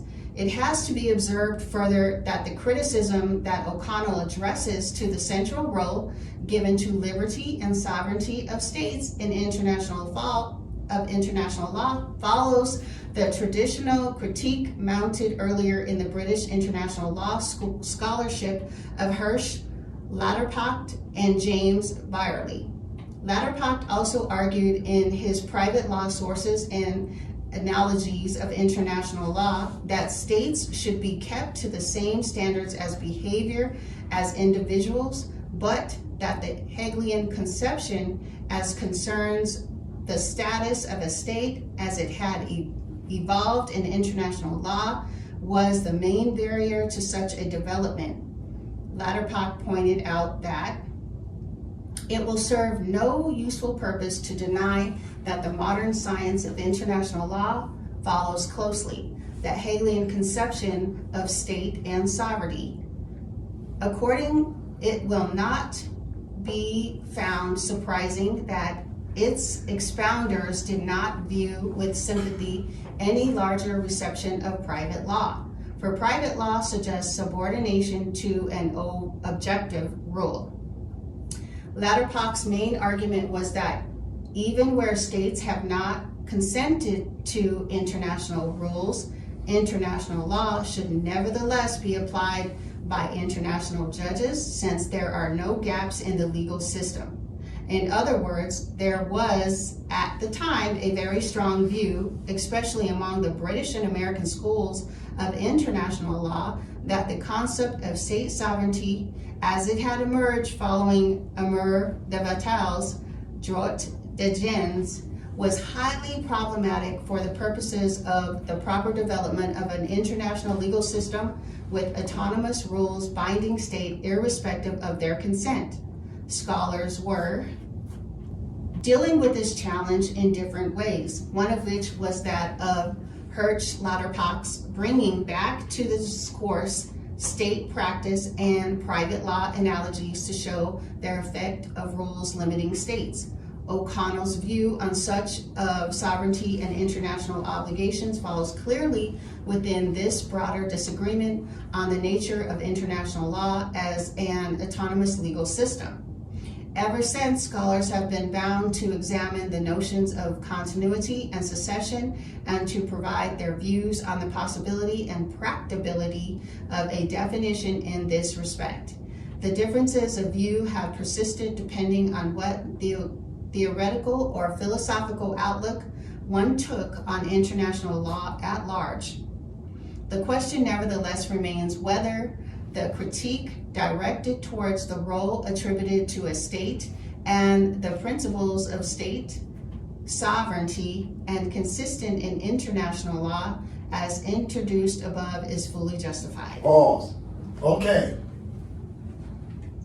So far, what we're learning is, under international law, that international law should recognize the continuity state or the continuous state because it's easier to keep things based upon the human rights of the people to recognize that state that was already having its legal personality versus trying to have some succession state that's trying to replace a state or a succession state that's trying to break away from the original state. So what's happening is they're saying under international law that a state, such under decolonization, under UN Resolution 1541 of 1960, principle number 6 gave 3 choices to countries that were decolonizing. And the main choice under Section A said what? The emergence of a sovereign and independent state. The reason why they made that section Because international law recognizes the rights of the people to be sovereign and independent first before they even consider any subordinate statuses. So under this reading we're reading so far, this thesis from a legal perspective saying under international law, people who are decolonizing should have a right to their sovereign, independent, original state. And that succession states or some colonial state should not be able to supersede or preempt the original claim of the natural inhabitants of the land when they get ready to declare and emerge as a sovereign and independent state. So the King of Morocco is acting as a veneer over top of the Empire of Morocco, you see? Or they're trying to claim that the Empire of Morocco, the King of Morocco has now become a continuation state, that they're continuing the powers of the Empire of Morocco under a brand new name, a trade name, and they going with it, but they bringing the empire with them like they're the representatives of the empire. So either a continuation state or a succession state. But who shall have the first right of claim? The continuation state. But what did they say the continuation state has to do? It has to maintain what? Polity, which is what? Under the Vienna Convention, right? Or should I say, under the multilateral treaty of 1933, Article 1 says what? The state is a person in international law, and it should possess the qualifications of a permanent population, defined territory, government, and the ability to enter into relations with other states. But the Empire of Morocco went into a shallow grave in 1956 because the Sultan did what? He adjourned sine die without a date to reconvene the parliament. Therefore, the Empire of Morocco was not maintaining the polity of a government of having both executive, legislative, judicial offices, and a head of state of the empire.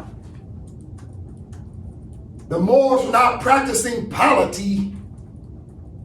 The Moors were not practicing the power of the state being the absolute entity under sovereign integrity of the territories. The Moors were too busy playing church games and not state games. And we waived our right of claim temporarily until the year 2024, where the Empire of Morocco declared its independence and reinstated the three branches of government and the office of the Sultan to maintain what? Polity through the state entity again. Because the Empire of Morocco and its Moroccan nationals are not trying to practice its rights through a church. The Empire of Morocco and the competent authority of the Empire of Morocco is practicing its laws through the state of the Empire of Morocco as the continuation state, the continuity state, the original state that has emerged as a sovereign and independent state through its government. Let's continue. We got about 7 pages. Okay, Brother Drake, from the top. Constitutionalist reading of state continuity. There are scholars who take a different view, and state practice shows that one cannot completely ignore the issue of identity, which remains important for the political realities of the communities concerned. It has been stated that state sovereignty is valuable in international law and international relations for at least 3 interrelated reasons. First, it is part of a just answer to the question of personhood in international law, because it offers a technique for the people of any territory to participate in international relations in a way that is regulated and facilitated by international law. Secondly, state sovereignty is valuable insofar as there is value in national self-determination, the capacity of a nation to make decisions good or bad, within limits for itself. Thirdly, the very substantial independence involved in state sovereignty is valuable. It was pointed out earlier in this chapter that while having legal certainty in relations between the subjects of a legal system is an important value in itself, in a system where states as the main subjects of law are made up of individuals forming a community or a polity with a distinct sense of identity, sovereignty, acquired through self-determination, is also an important value. This is not limited to the decolonization process, while the approach to state continuity and state succession is as per a private law, or even natural law reading would not address the nature of change in sovereignty as part of the analysis. Constitutionalist reading, I submit, is capable of and indeed requires such an analysis, since sovereignty protects moral values and has normative value itself. And Peters builds on Crawford's theory and underlines that from a constitutionalist perspective, states as international legal subjects are constituted by international law. This is indeed the value of the proposition that international law contains certain criteria and rules that, if applied, are capable of leading to the determination of the existence of a state. In this regard, Peters observes that the fundamental requirement of effectiveness governing the definition of statehood for a long time has suffered some modifications. One discernible aspect of the constitutionalization of statehood is that the principle of effectiveness has been complemented and to some extent even substituted by the principle of international legality and legitimacy in international recognition practice. The dismemberment of the Socialist Federal Republic of Yugoslavia is likely to be the most striking example of modern state practice, where Serbia was not given the legal and moral advantage that would stem from the acceptance of its claim to state continuity in view of the particularly grave humanitarian situation that is created. It is certainly true that the post-1945 period has seen the growing role of rules of international law, such as the prohibition of the use of force and the prohibition of apartheid, which have prevented de facto effectiveness from acquiring expected legitimacy and legal consequences in international law. We have also seen the effect of these rules as concerns claims to state continuity or succession in the above-mentioned case of the Baltic states. These are processes and developments which give reason to argue in favor of the constitutionalization of international law, and thus a constitutional reading of the concept of state and related issues such as effects of changes in sovereignty. James Crawford argued in favor of a certain peremptory authority of modern international law in matters eminently political, such as the creation of states a couple of decades before the fall of the Berlin Wall. However, apart from the debate on the effect of international rules on decisions relevant to the creation of states and their disappearance, I would argue that a constitutionalist reading of international law suggests at least a slightly different analysis of the distinction between state succession and state continuity, since, as explained, the constitutionalization perspective helps the right questions of fairness, justice, and effectiveness to be asked. Evidently, if the primary concern is the continuity of international obligations as per the private law paradigm introduced earlier, some of the questions of justice are not always particularly helpful. Indeed, most of the debate about the distinction between state succession and state continuity has focused on difficulties that continuity claims raise in terms of their extremely diverse character, which, for example, gave ground to significant concern in Europe in the 1990s. Craven correctly notes that for reasons of presumed difference from the decolonization era, and based on the understanding that international law itself does not require any dramatic change, the presumption of treaty continuity emerged as an appropriate policy response to the uncertainties of that time. He admits, however, that it would have been too radical to fully embrace O'Connell's position, since differentiation between various categories of succession could not be easily dismissed. His summary of the main view of the events in Eastern and Central Europe in the 1990s is perfectly correct and goes as follows. So for those who were busy advocating the necessity of legal continuity in the turbulent changes that had enveloped Europe, there was also a sense that O'Connell's prescription really demanded too much. Change was also required, but it came in the form not of a law of succession as such, but in apparently prior deliberation as to status. If it is accepted that international law constitutes states, it should also follow that it determines the character of changes affecting states, or at least contains a number of elements for such purposes. If one agrees with this proposition in principle, one needs to determine its meaning and importance.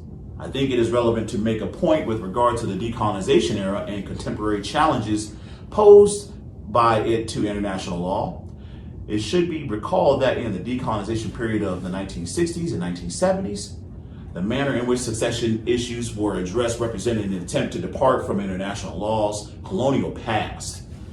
The vindication of the principle of clean slate in the Vienna Conventions on state succession, even if recognizing a number of limitations, was seen as a proper functioning of self-determination and the sovereign equality of states, as reflected in the UN Charter. Admittedly, this approach was seen as rather troubling to those advocating a more autonomous character for international law. It is no surprise that the majority of commentators on the events in the 1990s were engaged in a search for arguments that could support the least possible disruption in legal relations. Matthew Craven notes in this regard that all were agreed that the new events were profoundly different from the past, and the sense of contestation that had underpinned discussions during decolonization was almost entirely absent. It may well be that there was less contestation, or that at least it was different in nature as compared to the decolonization era. Nevertheless, and as noted above, the need for change was clearly present in the 1990s and was recognized even if it was approached with great caution. The reasons might be very different, but among them there was thinking similar to that present during the decolonization process among the powerful states for whom legal certainty clearly was more important. The need for change in the 1990s was in line with the principle of sovereign equality, which in its internal perspective means that the domestic legal order is supreme and determines the compatibility of external decisions with this order. This takes place, however, within the context of a growing constitutional quality of the international legal order. It is, therefore, the case that the acceptance of the changes in statehood that do take place and that may have consequences for the rights and obligations of the state concerned does not automatically bring about a dramatic disruption in legal relations. The examination of and decisions on status belong to a constitutionalist perspective in international law, as does the process leading to a better identification of applicable rules to consequences of change. One does not conflict with the other. This brings me to some concluding remarks. Conclusions. James Crawford offers three main reasons for the usefulness of the concept of continuity in international law. In short, there are as follows. First, continuity of a state presumes the continuity of its obligations, certainly to a greater extent than in situations of state succession. Secondly, there is usually a close relationship between the claim of continuity and the people's self-determination or self-awareness. And thirdly, the issue of continuity or sameness does not arise in general, but only in relation to a specific legal question. These reasons continue to be perfectly valid and are reinforced by the previous analysis. On a more general level, I agree with Jean L. Cohn that it is not a feasible utopia to abandon sovereignty in favor of a cosmopolitan worldview, and that sovereignty has a special role in protecting domestic democratic processes with global implications. Within the constitutionalist pluralist vision, decisions on status in situations raising questions as to state continuity or state succession are very important, since they are linked to internal processes taking place within a particular community. This does not mean that the rules should not be further developed and changed in an international level, imposing greater responsibility and accountability on states and other international actors. This is equally necessary in situations where such events arise that are likely to affect states and raise questions as to their identity and continuity.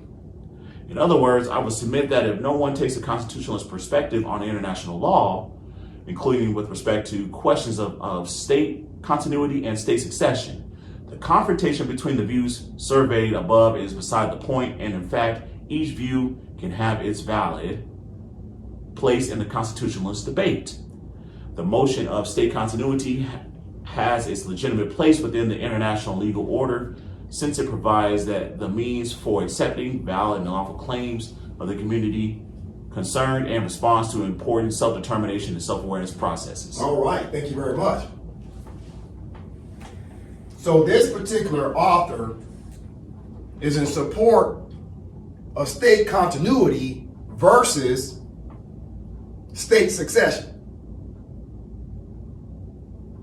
What the Kingdom of Morocco has attempted to do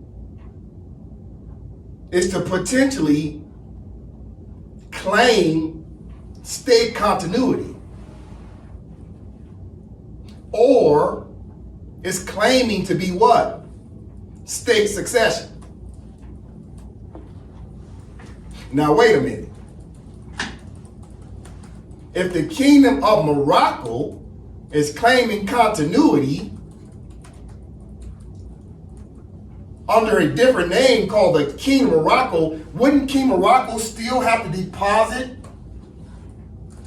their acceptance and recognition that the entity named King Morocco also recognizes itself as a party to the treaties?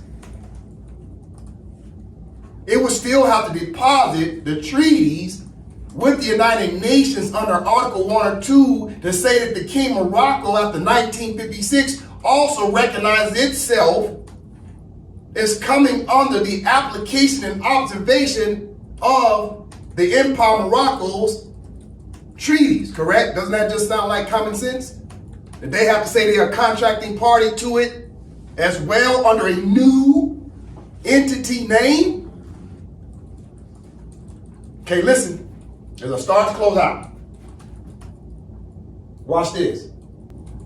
I went to DeepSeek for basic, reference points, basic.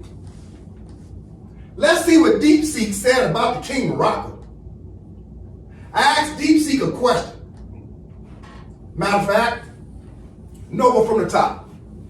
Did the Kingdom of Morocco deposit its accessions to the bilateral treaty of peace and friendship with the United States of America, with the United Nations Secretariat in 1956 or 1957? According to the available information, there is no record of Morocco depositing the 1786 Moroccan-American Treaty of Peace and Friendship with the United Nations in 1956 or 1957. The search results do not mention a formal United Nations deposit for this specific treaty, which is consistent with the fact that the agreement predates the United Nations creation by over 150 years. The timeline of treaty status of 1956. While there was no deposit, a significant event in 1956 directly affected the treaty's provisions. On October 6 of 1956, the United States formally relinquished its consular jurisdiction and extraterritorial rights in Morocco. These rights have been granted by the original 1786 treaty and reinforcement by later agreements. The U.S. action was a major adjustment to the treaty relationship following Morocco's independence, effectively terminating certain outdated non-reciprocal provisions. Oh, so in other words, it says from the top, is according to the available information, there was no record of the King of Morocco depositing the 1786 Moroccan-American Treaty. See that? Moroccan-American Treaty of Peace and Friendship with the UN in 1956 or 1957. That means the King of Morocco did not deposit its recognition that it's a party to the treaties under a new name called the King of Morocco. Right then and there, they're already saying it's expressed or implied that King Morocco is not a party to none of the bilateral treaties. So how can they say they're a continuation state if they're not parties to the Treaty of Peace and Friendship by accession or recognition that they also want to add their names to recognizing their obligations and applications of the bilateral treaty with the United States of America? Let's go deeper as I start to close out. Okay, I asked DeepSeek another question about the Act of Algeciras of 1906, which is the mother treaty of all Moorish treaties. Noah from the top. Did the Kingdom of Morocco deposit its accession to the multilateral Act of Algeciras with the United Nations Secretariat in 1956 or 1957?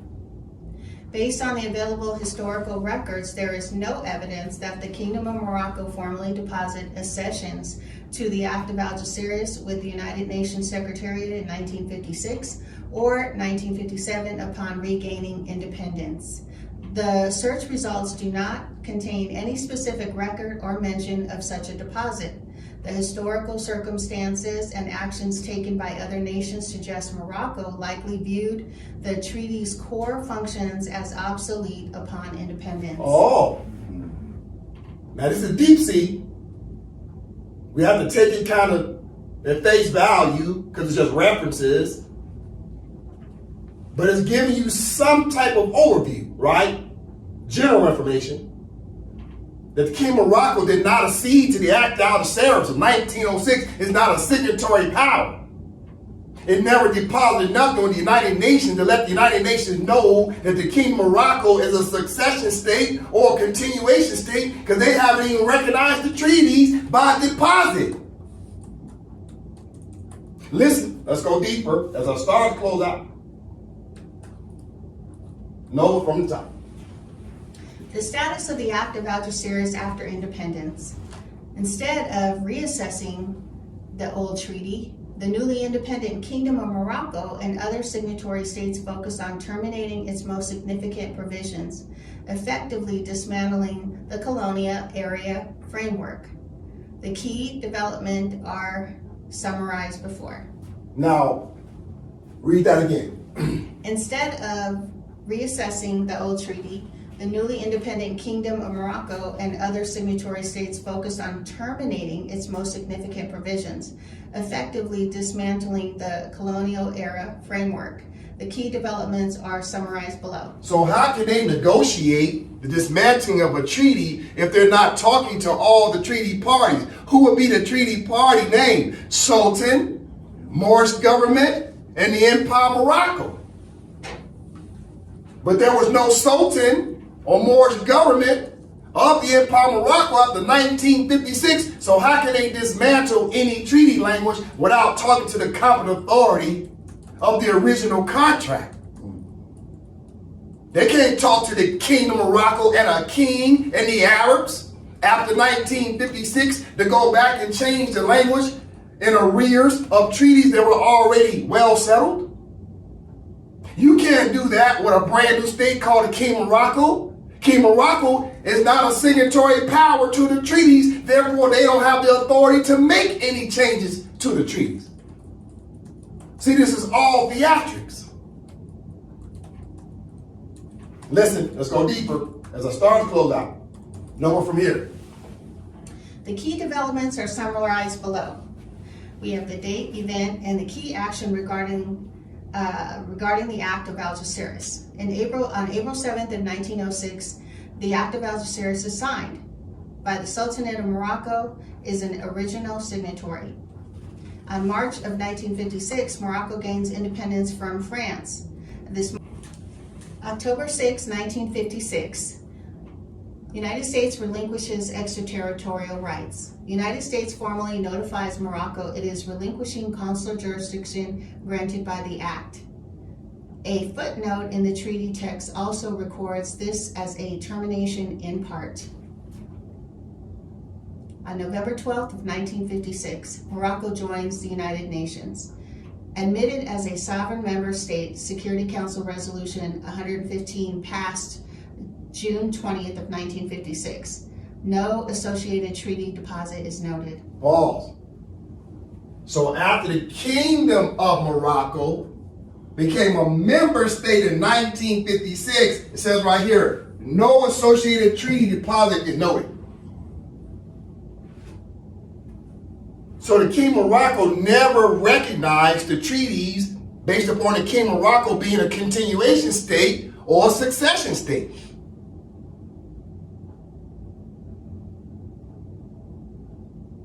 But yet the United States of America says the Treaty of Peace and Friendship is unbroken. And the United States of America said it's continuous relationships. Well, how can the United States of America and its federal government say the treaty is unbroken and that they still have continuous relations if in fact King of Morocco doesn't even recognize the treaties by deposit? If you don't deposit a cession, i.e. recognition of the treaty to say that you're a signatory power of it or that you recognize that you come under the jurisdiction of the treaty, then no other state on planet Earth has to recognize the fact that you say you're claiming that treaty. No other state on planet Earth has to recognize that you're a party of the treaty because you never deposited a cession to deposit with the United Nations say you came under the observation and application of said treaty. So how is it that the United States is saying on the record that they're still in relations with Morocco if Morocco didn't have no damn government from 1956 to 2023 for 67 years? How was that continuous? All because they're faking it like they're in continuous relations with the King of Morocco, and King of Morocco don't recognize the treaties on the record. You see the theatrics? Whose fault is this? It's the Moors. The Moors are playing church games while the Europeans and Arabs are weaponizing the word state, and through the word state, they're making territorial claims and possession to the lands, mineral rights, and people. While the Moors are playing church games and declaring their allegiance to deities and prophets. And we're getting our butts kicked and allowing the King of Morocco to pretend like they're still the trustees of the Empire of Morocco, while simultaneously the Europeans are telling the King of Morocco, no, you're not. Or else the King of Morocco would have been able to lay claim to the Western Sahara if the King of Morocco was a continuation state of the Empire of Morocco.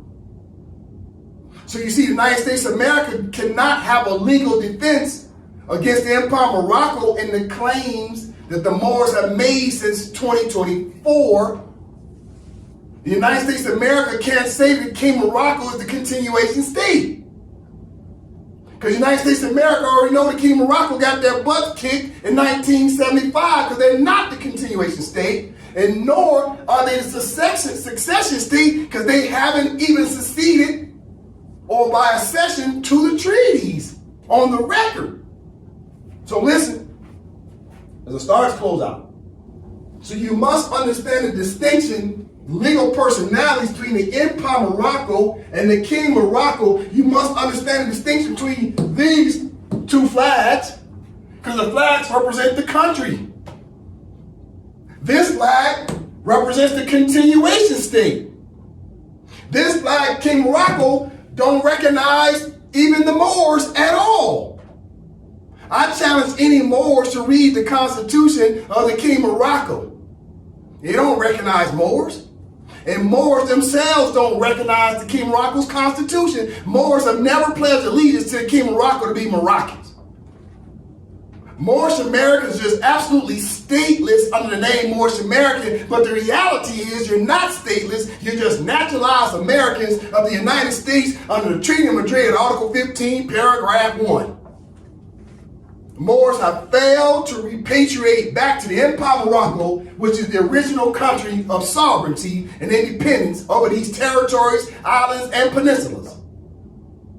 And international law will always respect the original sovereign over any succession state if you know how to make the proper claim. So you must understand, as I read this board and I close out, listen. The continuous practice of general international law and the continuity of the specifics of the Empire of Morocco's bilateral and multilateral treaties under the Sultan and the Moorish Government through the emergence of the de jure competent authority of the legal personality of the Empire of Morocco as the original state and its natural inhabitants recognized as Moorish subjects, Moors, Moroccan subjects, or Moroccan nationals. We have to make the proper claim on the specific legal personality, which is what? The Empire of Morocco, to be the continuation state. Because right now, the King of Morocco is pretending like they're the continuation state, while simultaneously the Europeans and ICJ said, no, they're not the continuation state. Next question is, are they succession state? Well, if they didn't put their names on the treaties and say they recognize the application and observation of treaties, that means they're not even succession state. So what type of damn state are they? They just a brand new state, brand new car with paper tags making false claims to the Empire of Morocco, all because the Moors did not reinstate the Sultan and get the Empire of Morocco out of shallow grave. This is the Moors' fault. But now, we have declared our independence as a 2024, as a sovereign independent state. We shall continue to decolonize as the continuation state. I'll continue to talk about this in the next class. All right, and with that, Islam. Islam.